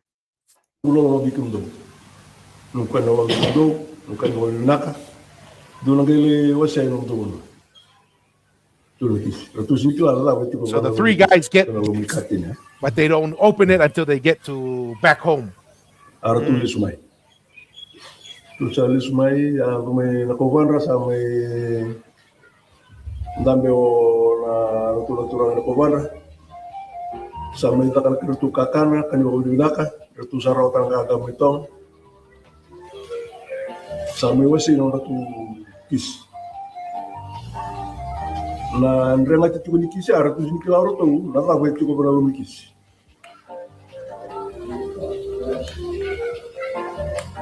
awasi na kisi wasi wanga bala go na kormo kau ngai leku. orma ko na kuban. See the old village up there, the old village. Sa ratu gitara ratu kisan ratu gelimbo suka ratu bon tu ne kan tu ku la ko na ngone mai wadakena mai naragravi. So the first guy soil in his rice.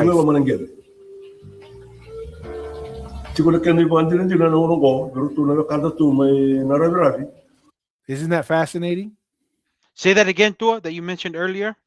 So the first guy, because they get their package, right? Package, their gifts. Yeah. They go back to each of their villages and they're opening. The first guy opens it, and it's soil. It's dirt. Yeah. And then he says, "Well, go ahead." No, I was gonna say, and that's right. That's almost like a representation of the Tuitonga telling him there's certain tofia or certain land that he possessed that he's giving him access to.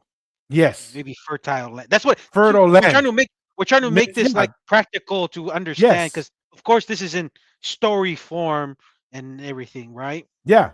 And so he's given that. And he says the proof nowadays from our friends in Ravi that whatever soil they plant in will bear fruit. So it might be knowledge, Masi. Okay, that's a good point. Yeah, it could be agricultural knowledge. Yeah, right. Yeah. Like, because remember when we look at the Hamonga, one of the biggest thing was the season. When's the best season to plant? The best season to harvest? When's the best season to do things? And it says here, for whatever reason, the people in Ravi, whatever soil they plant in, those people have that talent. Like whatever they do, if they do it, it'll grow and it'll bear fruit. So it's either like a knowledge or something, or like you said, a tofia, or they know how to select tofia, or they were given a place where it's fruitful. But the point is like these are powerful, and they're like, yeah, see, the evidence is these guys can plant anything and it'll be productive. Okay. Yeah. Rotunduti. Sama tanggalin gale baka ba rotuti tikina. Wala ba ngana. Wa muskul na rabi yana. Koro kendole. Koro. It's a koro, it's a village. Ono ngone may mali. Ame na sano. Limba suka no nakisyo pa. The second guy finds water in his package.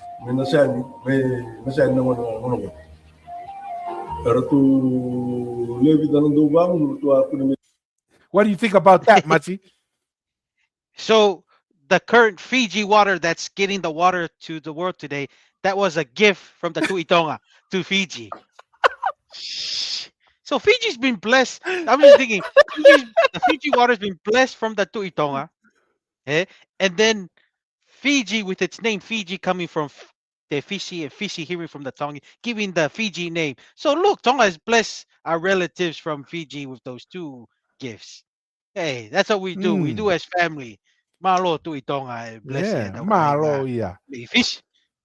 Oh, comment here from Mel, paying member of the Polynesianized podcast. She says, similar to Rotuma Raho and the baskets of soil. Maybe, right? It's that knowledge. It's that gift to plant, that agricultural stuff. And I mean, this is why the Ha'amonga is such a big deal. Like, I think we undervalue the Ha'amonga because the Ha'amonga was tied to agriculture, the economy. It was tied to the astronomy. It was tied to the weather, the seasons. Like, the Ha'amonga is a big deal. And we'll get into that a little bit later. But yeah, this is another common oral history we're finding. So in Rotuma, Same thing in Fiji, the soil, right? It's Mm. interesting. Yeah, and Tua, so when he's saying with the water, this must be the best place. And this is what I'm thinking. It's either the Tuitonga has been to Fiji and claimed certain parts that was That's his, and he's yes. giving them access. He's giving this guy, is it Mari? Looks like that his access is to the Tuitonga's water that the Tuitonga is That's the foregoing, question that and make. pops up. How can he Mm, give it if it's not his? mm, Right? Like mm. he's saying, "Oh yeah, the freshwater area, you could go stay there. You can have that." Yeah, you can take your clan there, and I mean, right? That's for every civilization. Wherever you get the best source of water, your civilization is gonna grow. Yeah, Yes, but it does beg the question: how could the Tuitonga give that gift if it's if not his. if it's not his? Yeah, you Interesting, know, right? interesting. Durang ono kayak kini ko andin din lew tale lo re ci kono ko ci ne buru buru ni way bertu sa ci bertu na min ru yo kono ngone may numbu may nan raw See, the ni basu kalo na is kinso a kaya bird. ci ko man do na man na man nga sa tubi na kana mon tutu na mona ni This bird never existed in Fiji before. Mm. tu ka Interesting. Very interesting. So I'm thinking, is this a? I'm trying to think in reality. I'm trying to think in reality here. Is this a actual bird, Tua, or do you think this is a certain knowledge of the sky of the bird It could I don't be. know. What do you think? Yeah, it could be. It could be. That's what's the craziest. Is from looking at Samoa, it seems Mm, to be the bird, but it's tied to navigational knowledge. mm. So to me, I'm leaning more towards knowledge, and the bird kind of is a symbolic version of it. Hey, one of our very earliest Hey, supporters, Mika. Mika, Los lo Ciales, siare. malo. He says Malo malo tamao. lava tua Malo mofare. si Malo kaukai. abito. But isn't this like just fascinating stuff, Yeah. right? And Mm. so this to me is when oral history starts to have more like Mean it convincing feel power. yes. Yes, and it provides an illustrated and depiction of maybe what was going on, and you're like we're having this conversation of like what actually is it, an actual bird, or it's like what you said, a knowledge of the navigation of the way of the bird in the sky. It was taught that knowledge, and it's interesting, very interesting. Yeah. And we'll see in this story, there's the other two guys and their gifts, nobody messes with them. Mm, But the rooster, there's seems to there be. that Mm, seems to be something more than one people are interested in. mm. That seems to be something that's a little more attractive or gets more attention than the water and the soil. Then we'll see in the story here. sang madani kila onde waktu kana ga ngai wana tu kawa ibu ni ngali chuka lo mendora man aro chuka menikin talno la ko menikin talno rumi romana saro runa diri runa ndu ilu kun tambua See, the story goes around runa lubi wedal and na Mm. people hear about the bird. yo o wedal na no bo na wachina And this balu bird be tu nubuli never existed before Ever in in Fiji. So Fiji, in this the is Fiji something Islands. new. ya Yeah. raw yo tina un raw na diri oro ba su chuka na ono sa ro ro da kilo ro ni do na manu manu chuku mai be non ro tai e tu kan ro mai nubuli sampai ro na bulonga no ro bakasa maro sa talolonga ro sa ko man ro ire na to na mun mon ko na ro diri ko diri ko moli ko sumber diri ko moli batiki na to sumber So And those are the those, twins that's depicted on the seal of Fiji. That's interesting. yes. Like this is how we're talking like the foundations of Fiji. Yeah. I don't know the seal, but it looks like it's very important because it's depicted Yeah. in their national identity. Mm. Rusa vital lo chikorau, merusa bawa merusa ngoli itu kado rodo bumbu numbuli nandra. Itu rodo itu kita lalu, kalau cuma minjaman malu cuma minta. They wanted to know what kind of bird this is. Rela nggak sih mata gilbon bola. Menurut ini, tuh nih kita lo nih, kita lagi nama tahu aku, tanya You see how it's tied to the tides, the ocean, high tide. So the rooster would tell the tides, right? And if you know the tides are tied to the trade winds, which is tied to the season, like this is navigation. This, like I said, it's kind of leaning towards knowledge, maybe. Yeah. So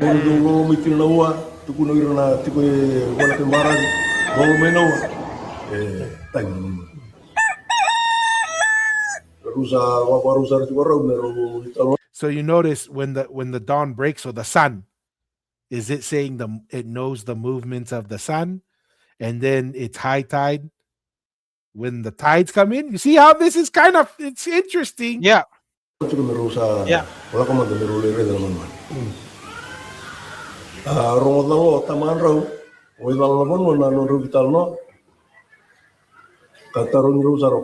Rusa ya aku cuma mau menurut aku di menurut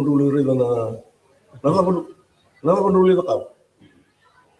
di biro itu kenapa biro rumah tu cuma ni tahun ni itu cuma mana seluruh kan tu kan tu do kita nama tak kaya tanya tu when the dawn breaks, it cries. When the tide comes, it also cries.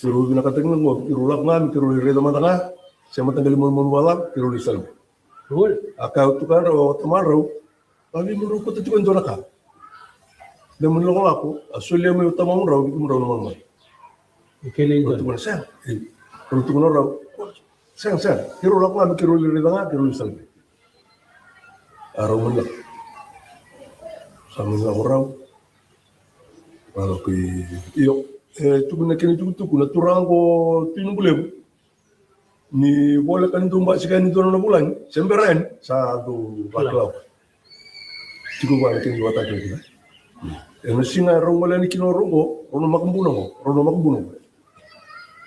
na singa rumah sekian kita talang apa kan berusaha tahu mereka tu sangat juga kelapa itu lah kini buat aja kita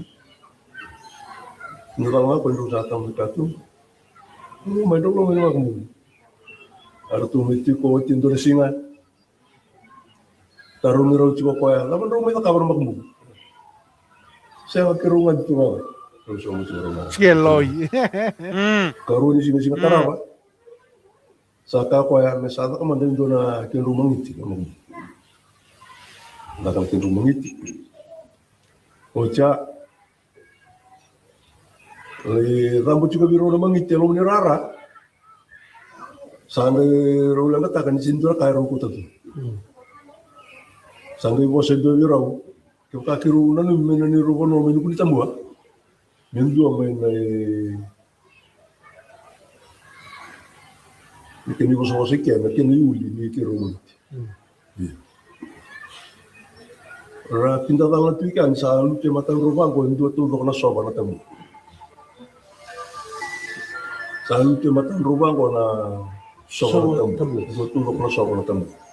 whale tooth, which is really valuable in the Fijian customs. Yeah, customs.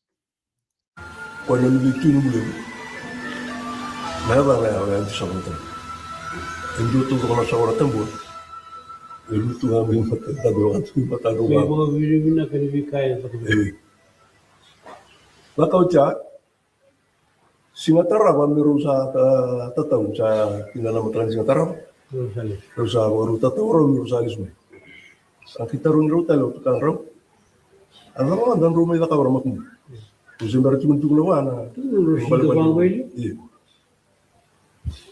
arong itu kenapa ro cukup berani ro no men kutembo ro ngata tukan indo no mo ni talo indo no mo no mo ya se ber ro kan to Ocha, andi ndara ko sangi dabu tawi rawo tukar. Sandra uliwan na magumbong, sana kayo murian ng rawo. Asulin sarang may biro. The rooster, he gives the roosters to his grandkids. So the grandfather gave the rooster freely to the grandsons. Yes. Ikatumba meron sa duran ng merutuban. Sa buto na sini bongo. Kani sa buto the big roosters flying over them. Tuka. Duru ay valorau, tawin dali valo tuka. Tarong rosa raw. Otaman raw.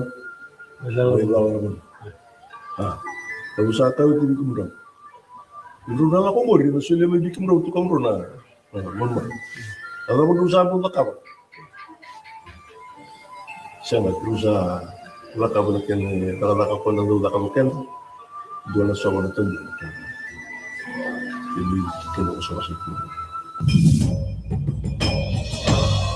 So the grandfather gives it to him. They go back, and this is where it kind of gets interesting because the In people exchange back in for whale tooth, basket of whale tooth. Yeah.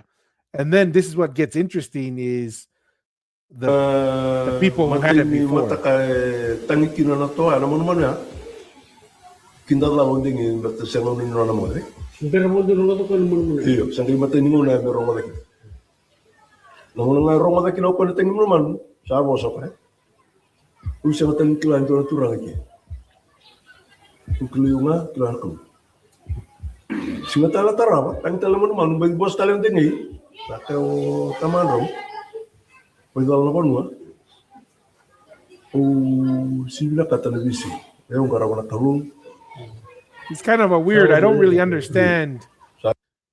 The rooster crows, and then he's like, what else is here? It's just me and my God or whatever. So he's like suspicious of the rooster crowing.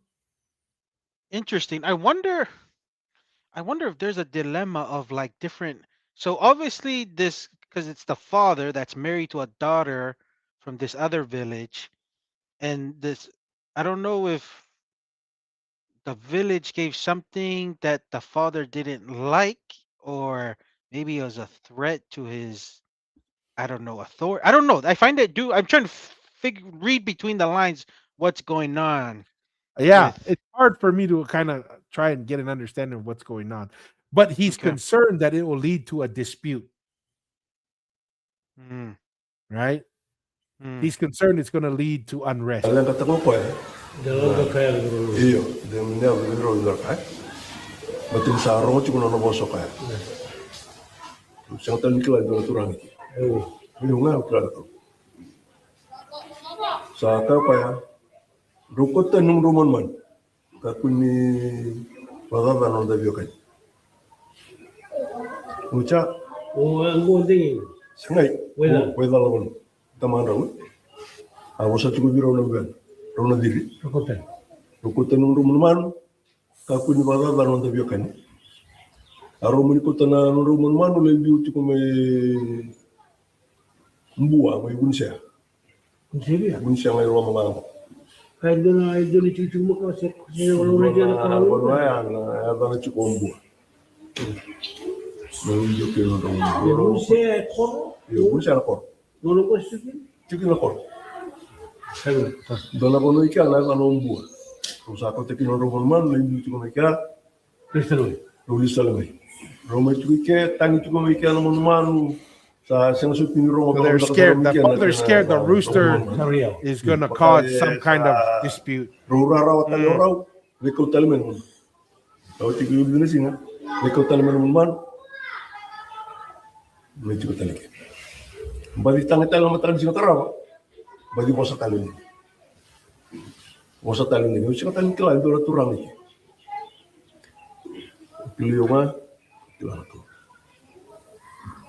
Mosa talo taman raw na bir. Sina kata ni bisay, ulo tiko, garaw ti mana kalo, rupot tan nung rumon man. Demo yung kata ng tabiok. I wonder if the rooster is representative of like maybe a religion or a new chiefly power that the father is recognizing, like, oh, this is some kind of authority or deity or knowledge of something that's a threat that he sees as a potential threat, and he doesn't want it in the village anymore. Ocha, rokutaron ro manu naruyamba. Ako kaya manu. Rusa aku dapat Naruyamba ando tala ko na lagi. Iyo, napano oras namin ito kina na wek antong ko. Ora mo ko tu. Iyo naman ito. Carpenter clan. Just ko mo tayo sa naman. Iyo. Rokoti kaya naman manu. Kau batagi na tadi roko mo na dudo giruto. Wala na. Oh. Kali molikura. Ang galing doon naman manu na tabrikaw ya laki wako. Sabi juga rapango tadin raw sa araw tungna ba sa turamo taramo. Oy ko sa ngayon raw juga naman mo. See, now they're using the term rooster, not bird. Ko ito na bosa, ono mo mo sa. Jerusalem juga ke, donto ka chukna na lingam. Laki ko, bongi se singa se tono da se alamaralang se babi na kata-kata ni matini singa. Untuk kacau kali nggak mana, jadi nak kata metera, orang tahu itu. Tapi bal-bal, tu kuni sangkai masuk dengi, masuk ke wala kalau, kalau kayak di lama di tuan mata di sini kata-kata, le bahkan buka waktu kata-kata. Bata meron dito na kuno yung rato kinapangon. Meron nawa. Ucap sa dito na matinsin na. Meron kayo ako na matibol ng dingay. Ragan ka. Pag-iray ko na bulikaw ko, anduro juga ako chicken na munuman. Chicken na munuman. Pag-iray bulikaw, sa inyo pa naman. Cukup ada kan. Eli yang balik kata-kata. Iya, eli yang balik kata-kata tu punya saat kata wala sila. Isu sumbi wa ipa. Sil mais mata-mata sarang ako binakala no. Sumbi kanu. Bicara pada petang rakyat, betul dia tadi rang. Amat ni mau cukup ko. Mau cukup ko. Dah juga nak kai. Kalau kau minum mati boleh dingin. Is that like when he says gun? Is that like a arrow? I'm thinking of because I know they had the ancient arrow. I don't know what does he mean when he says gun back in those days? I don't know. That's a good some kind of weapon, I'm assuming. Yeah. Oh, I know they had the what arrows and bows in those days. Maybe that's a reference to that. I don't know. Just thinking out loud. Yeah. Ucap sarang marau, apa baru bisa kau? Kata lagi sini tara, mana mana tangi kira tu aku. Kira lalu lagi. So those guys where the chicken first was brought to, they go take the chickens back. Bisa tangi kita. Saya mana mana. The twins are surprised to be back at the local. Lalu perlu Rosin dia kosa, rosin tu kunan doraka, robang kara tu kunan doraka, nada kami meron roba kawa, balatan na ledong. Rosin sa buto ko di mana to, ang buto ko naman mati balon dito. Ocha, karusan kita kawarau, doon natag anda kay titi. Tukunin na kanito tukuna anda kay titi, doon nawakan ito, wala kaya nangasaw. Nawakan ito. Titi nindong kaya nga saw ang itama itong aber kaya nga saw nyo nung kay titi kung may lupa na kinana to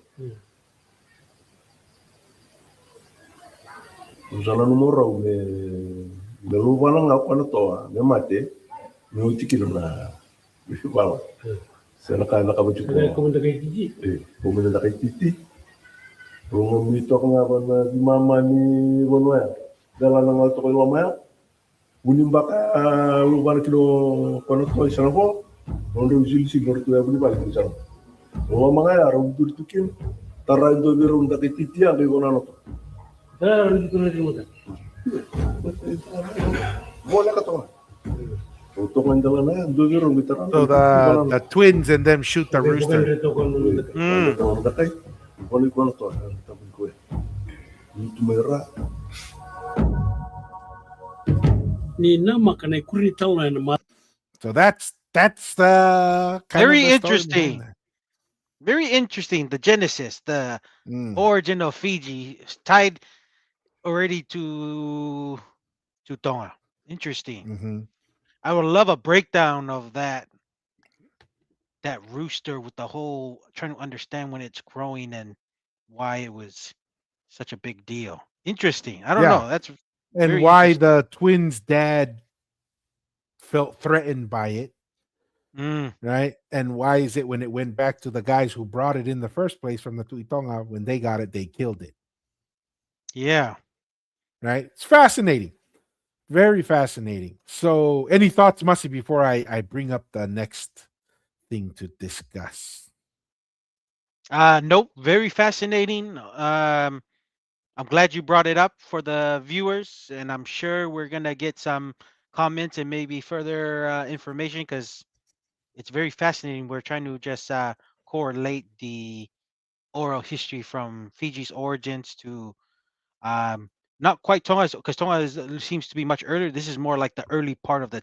I'm trying to see. This is more like the transitioning of the Tangaloa to Itonga. That's what it seems Mhm. like.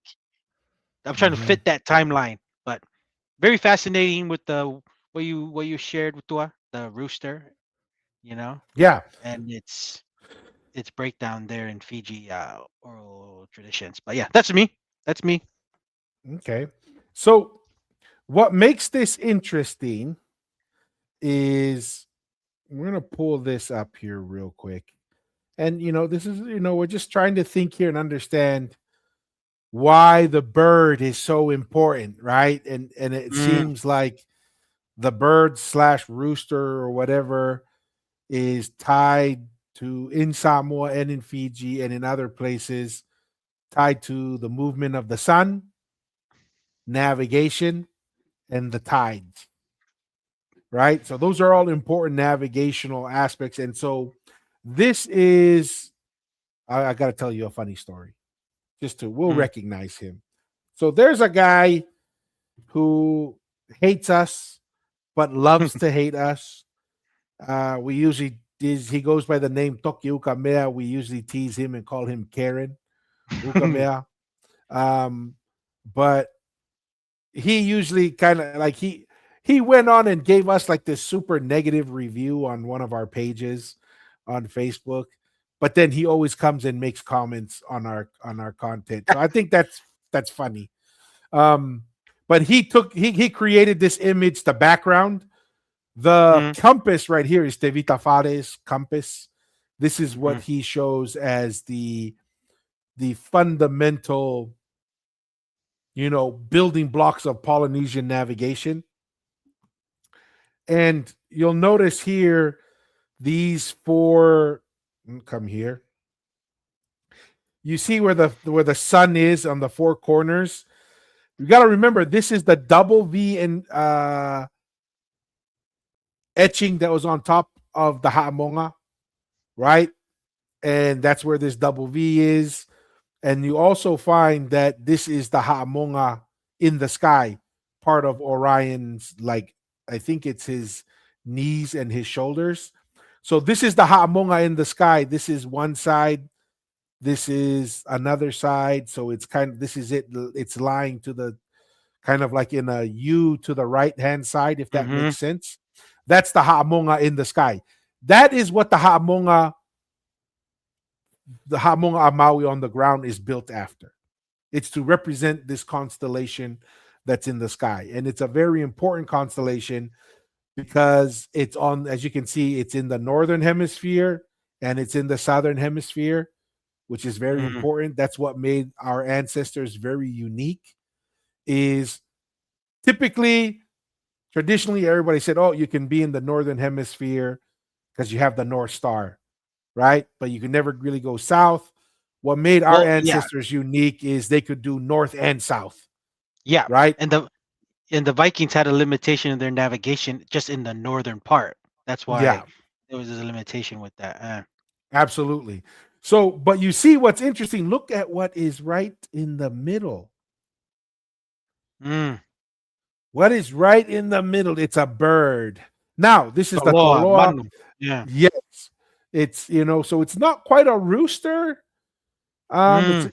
leaning more. I think it's called a wild duck, according to Tevita Fale. But this is a little interesting that the Mm. bird with the haamoa, and also in Fiji.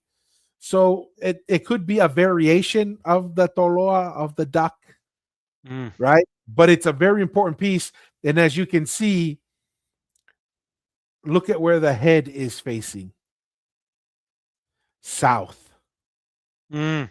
right? Because we take the position off of Devita Fale's research is that's why Tonga Tapu is called Tonga Tapu. It is the primary cardinal direction that all of Polynesia was based off of.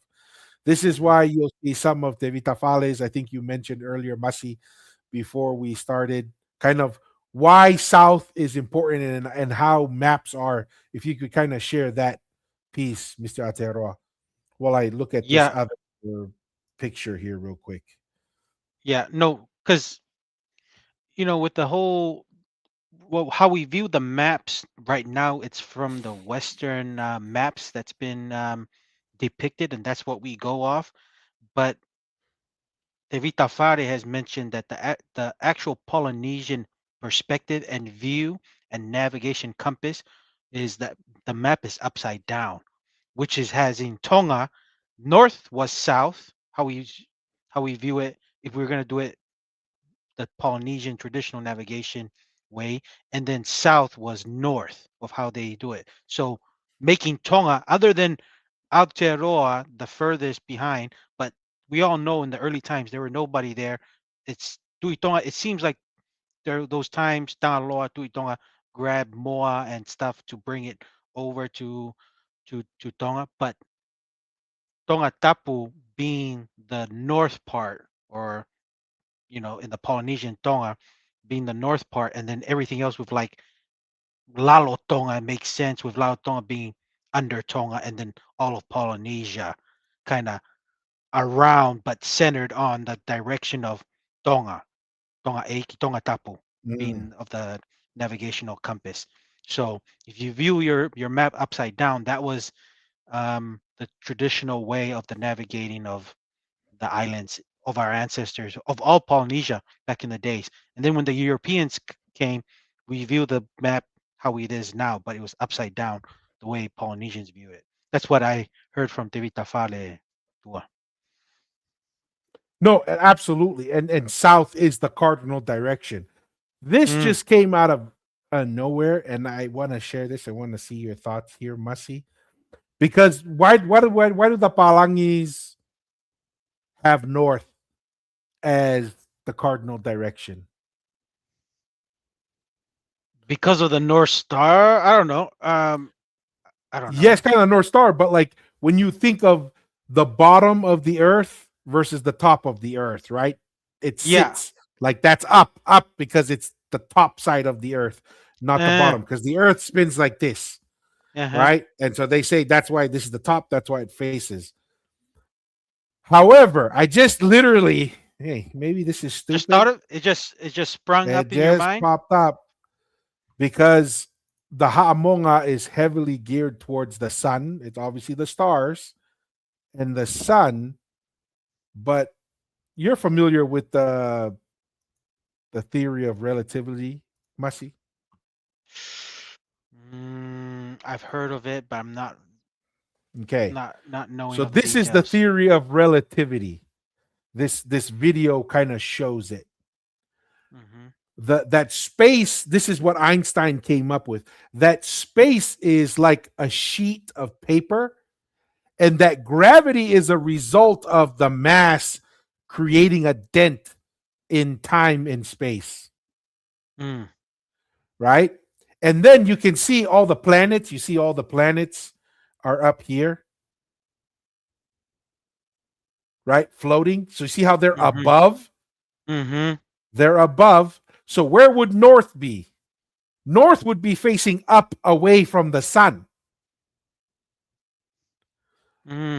But south, if somehow they knew this, and I don't know, it's highly unlikely, but is it coincidence that the Polynesian one was the Ha'amonga is about the movement of the sun, the focus on the sun or the seasons, and the cardinal direction being south for Tonga?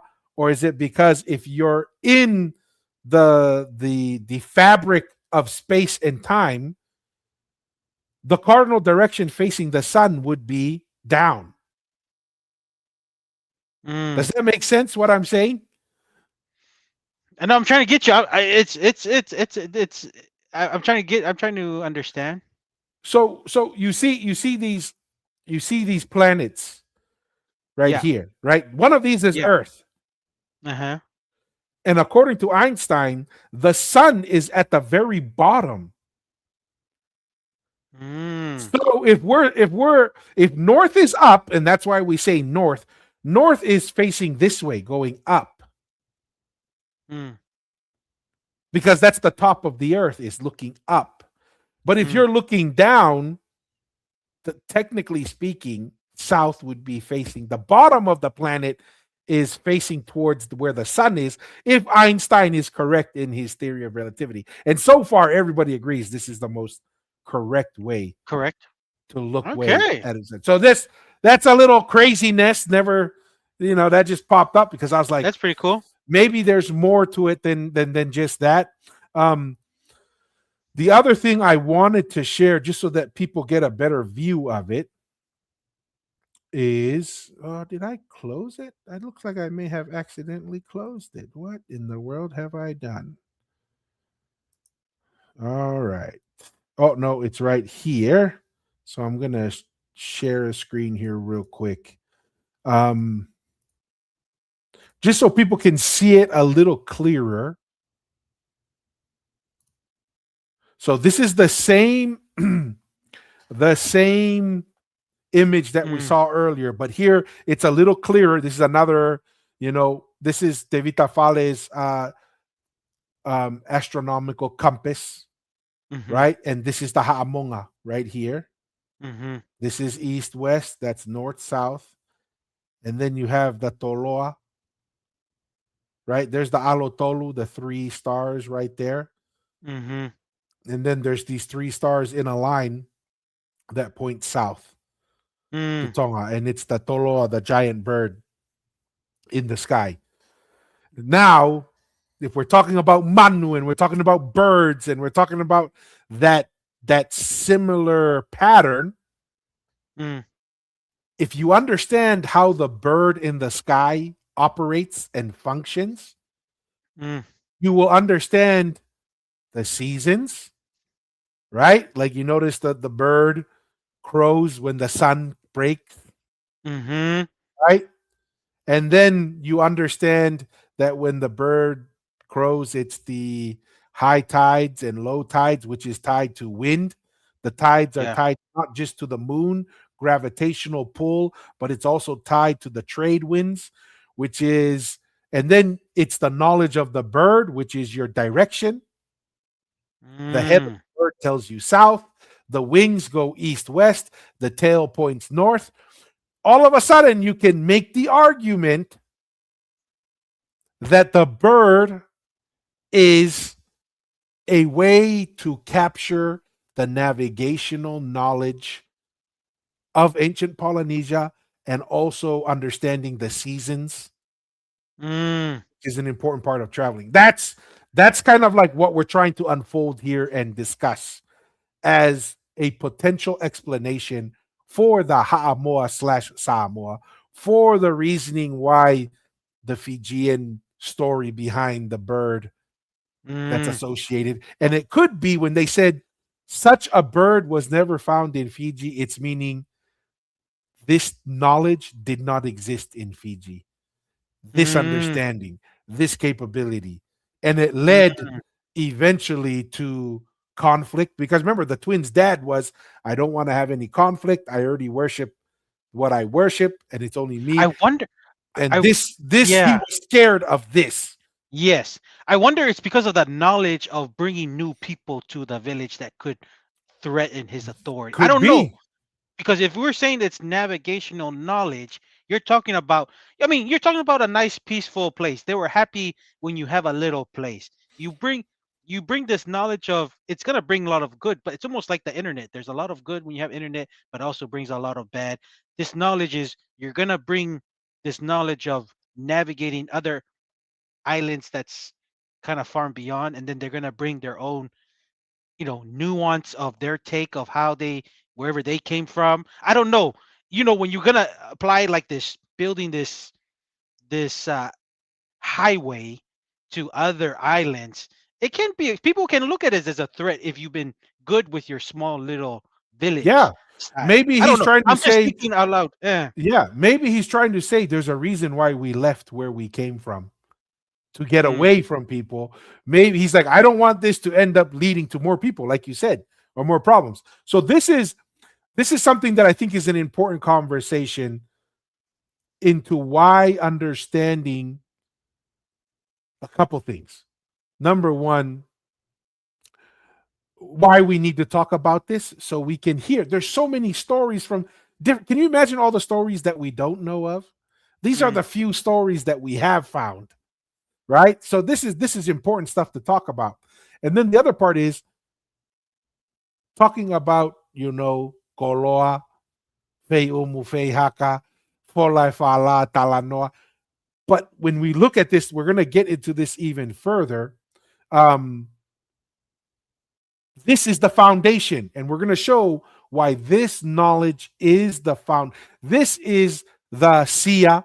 This is the fale. This is the order and the structure that led to the Polynesian civilization and how it's structured, whether it's economics, whether it's order of knowing your place, right? mm. Because the heavens are orderly. The Yeah. heavens, they operate in order, right? This is the Taumafakava. This is the design of the Karia, the Maui Mm, Kava Bowl, and we'll get into it. This is a critical piece of the Polynesian civilization. And if we are going to give away the bird or the moa and go for a sacred center definition, do you see what we could be conceding and losing? mm, Right? Like all of a sudden, you're devaluing the role of Ha'amoa in our Polynesian civilization, mm, right? mm, And then now we have genetic or DNA evidence that shows Samoa as the launching point into Eastern Polynesia after the big pause. mm, Well, one could ask the question, what launched that big pause? And one could make the argument, who sent Moa to Samoa? It was the Tuitonga sent him to Samoa. Was he sent to Samoa to start the expansion after a lot of scientists believe there's the great pause, mm, right? Was there a time where Western Polynesia operated like the twins' father, where they said, mm, hey, we're good with Western Polynesia, we're good where we are? mm, And maybe that was the Tangaloa stage or late in the stage, but then the Tuitonga comes and then the Tuitonga says, we're gonna push the boundary even further. I don't mm. know. I'm just throwing that out there. Um, but this is why understanding the history correctly, because if you don't understand it, then you'll give up the Ha'amoa name Roll. and Yeah. role, and you lose all that history for a modern definition of sacred center. And Mm, you lose all this. And you lose that, like, oh dude, maybe we shouldn't get away from the moa, the bird, the rooster, because there's information embedded in that story that talks about the rooster. I don't know. Want to pause there, Masi, and get your thoughts on that before we go to the next image. No, no, awesome. I no, I agree. And it's just very knowledgeable with what we've kind of gone through the genesis of Fiji's oral history and the importance of the bird. Like what you mentioned, they didn't no one really cared. I mean, of course it was they didn't care, but it was awesome that the soil, the knowledge of the planting and stuff, and then the knowledge of having access to maybe the best water on in all of Fiji. And then no one really had a fuss with that. But when it came to it had to be navigational knowledge, because that is that is difficult, and having access to that can grow someone's power, and you can see it that way, or can cause chaos because you're going to allow people to migrate to wherever you're coming from, because you're going to go somewhere, you're always going to bring something back. So very, very interesting, the importance of the moa. And I hope you know maybe this is why the Polynesianize is here, is to make sure that the ha'amoa stays with its name of the importance of moa, because it is a important history part of the Polynesian nation. So No, absolutely. So, a couple things that I think is really important. We have the Furitaunga here at the top. mhm. This is the Tuitonga's kava ceremony. If you notice, it reflects the compass. This right here. Let me hide this and that so I can. From here, you see these 4 points right there. One, Mhm. 2, 3, 4. That's the Haamonga in the sky. So this is one Yep. side going this way, right? Yep. Yep. Then the top part of the Haamonga going Going this there. way, and then the other side. So now we see that. Then this is the equator, right? Because the Haamonga is cut in half by the equator, Yep. the north and the south. You also have the double V going from here to there to there, from here to there to there. So what's right in the middle?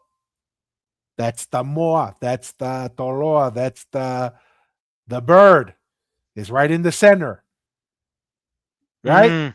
Then Mm. maybe you can see where Ha'amoa gets its centerness from. I don't know, but I'm just saying. You just look at it and you look at it. Maybe there is some truth to saying it's center, but everybody is looking at a geographic map.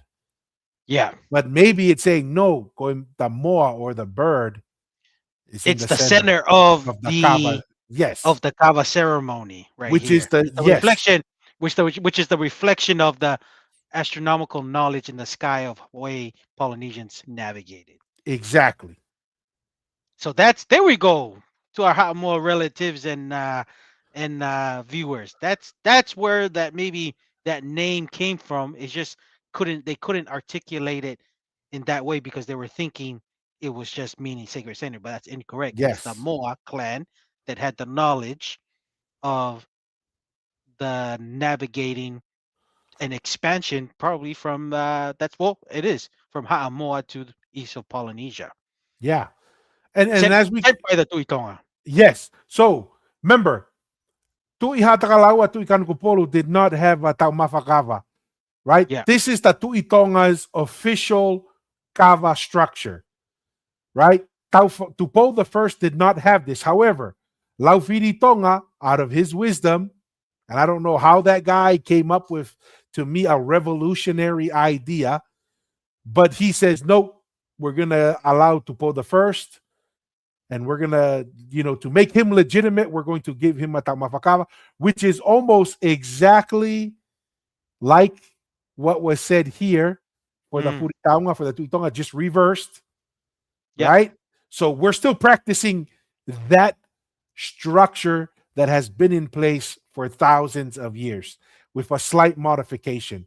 Now, here is the Ha'amonga in the sky. And as you can see, according to Vita Fale, that is You see the hulled canoes Yeah. at the bottom. So where did we get the design of the double hulled canoe? From the Ha'amonga. Ha'amonga. And that's And why, that's and the flowing of the water in the middle, because that's the equator. Once again, based off of Ha'amonga. yes. No, and that's why when this was identified and what made Tangaloa and the Tuitonga so powerful and located in Tonga, they built that, well, more likely that Tangaloa built that Ha'amonga in Tonga because of how significant it was in every aspect of life in those days. You're talking about those were the pinnacle of the ancient life of our Polynesian people in those days under the Tangaloa and Tuitonga was the boats, the kava, and then the stars, astronomical knowledge, and it Yeah. was based off the Ha'amonga. That's what I'm thinking out loud. And they built No, it to represent absolutely. it And this, on land. absolutely. And then, as you can see, this is how they viewed the whole earth as well. We see from right here, right? This is the equator was Alofilangi or Mm, sky. That's where the Tuitonga and Tangaloa's residence is called Langi, is because it's right there, the Alofilangi. And Tangaloa, the Tuitonga, and the Tuikanukupolu, because they've been given the Taumafakava by the Tuitonga, when you refer to them as the sun, mm, right? Then you see the northern hemisphere, southern hemisphere. You also see the tropics. I mean, this is freaking. I don't know about you, but this is pretty amazing stuff. yeah. Like So would you say when they say so that's the full name of their residence store? Would you say the Alofi Langi?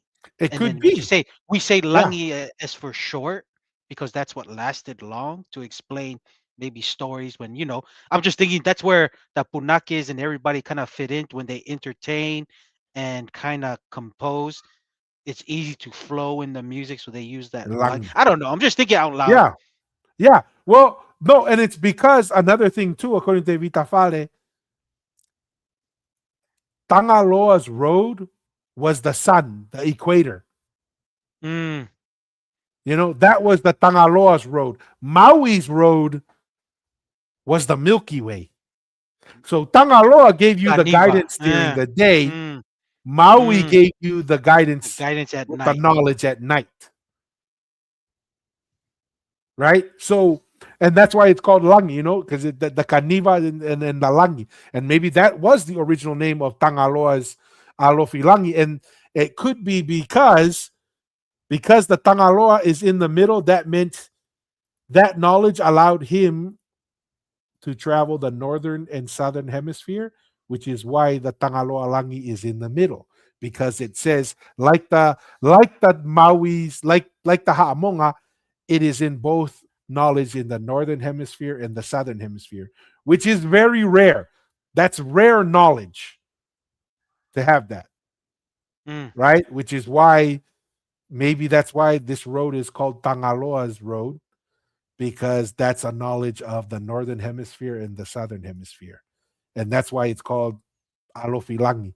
And maybe that's why his residence is called Langi.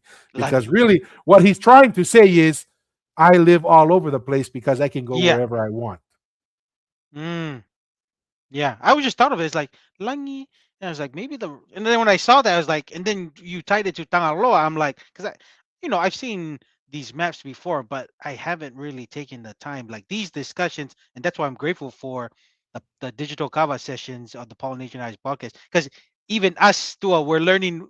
You've picked up stuff, I've picked up stuff when we just kind of started this journey Yeah. on the podcast. So Alofi Langi could be a short word of why we use Langi as residence for Yes. Tangaloa, and then the transition from Tangaloa to Tuitonga. Now, here's another one, right? This is the Maui's Kava Bowl. This is why Maui's Kava Bowl only has 4 legs. Mm, It's for the same thing. This is the northern part right? This Mhm. is the southern part, and then this is the part that's Ahaamonga in the sky, right? Then Mhm. you have the double V right here, which is the movement of the sun, Mhm. and that is what makes Maui's kava bowl. And then it Mm. flares open, probably because it's Yeah. saying to the heavens, right? It's open. Mm. The skies are open, the heavens are open, maybe. And then, but yeah, I mean, even down to the kava bowl, down to all these things, it's our ancestors weren't messing around, man. I don't Yeah. know. This to me, this is like, and we're supposed to believe that somewhere else was the center of the Yeah. Polynesian Empire. It's like, no, no, like, come on. Come on. It's kind of like it says here. Oh, here's Mel playing member of the Polynesian Ice podcast. She adds Alok Ilangi, son of the skies. Mm. Interesting, Mm. right? Very And interesting, maybe, Mel. yeah, and then maybe that's where, that's where the terms of, we are children of the skies. Interesting. Interesting. Anyways, I think that pretty much covers the program today, Mr. Aotearoa. But any closing thoughts? Awesome. I really enjoyed this live digital kava session on the podcast. I hope our viewers found it very informational and inspiring as I took it from today. Awesome. Appreciate it. Ofatu to everybody, all our viewers who view this content around the world. Until the next one, Ofatu. That's me, Tua. Malo Masi. As always, this is one of the reasons why we do take time after Fei Haka and after Fei Umu and after going to work and after all these things, we take the time because you know, we're, there's many areas we fall short, like me, family, like for me, it's like, hey, should have taught my kids to speak Tongan, should have done, hey, that's not my Like we're, strength, but this yeah, is where I am willing to spend time and energy, yeah, is in something like this. Hopefully it's of value to all the viewers, all the listeners. um we found value in it, and we will continue to do it because we find value in it, right? We're learning. yeah, A lot of people who are like, oh, you need to educate our people. I said, that's like a secondary effect. We're here to learn. We're here exploring as well. We're learning, we're growing. And you know who helps us learn a lot? Like a lot of the videos here, Mashi, is from the viewers and the listeners, mm, right? Like all these videos and stuff, like the Fiji yeah, videos, uh, the Samoan video, and even the our Tongan brother, Queer Nesian. I think that's what his name was, or handle. But like that is from our viewers and listeners sharing stuff with us and educating us, and we learn a lot. And yeah, that's hopefully something we can repay back to the viewers, as just kind of housekeeping items. Appreciate all our paying members. Every like, share, comment, and hyping of the video goes a very long way. yep, We're continuing to grow online at polynesianeyes.com. If you're in the US, there's some swag there. I need to add more. We have a hat, hoodies, zip up hoodies, because I like zip up hoodies rather than a pullover, t-shirts. get some drip, get some Yeah, drip. That's what they get call it. some there, and it's another way to contribute. And but as always, as we finish every episode, every live digital kava session, we say, be bold, don't be afraid to ask the hard questions, but always stay curious. Till next time, peace. Peace.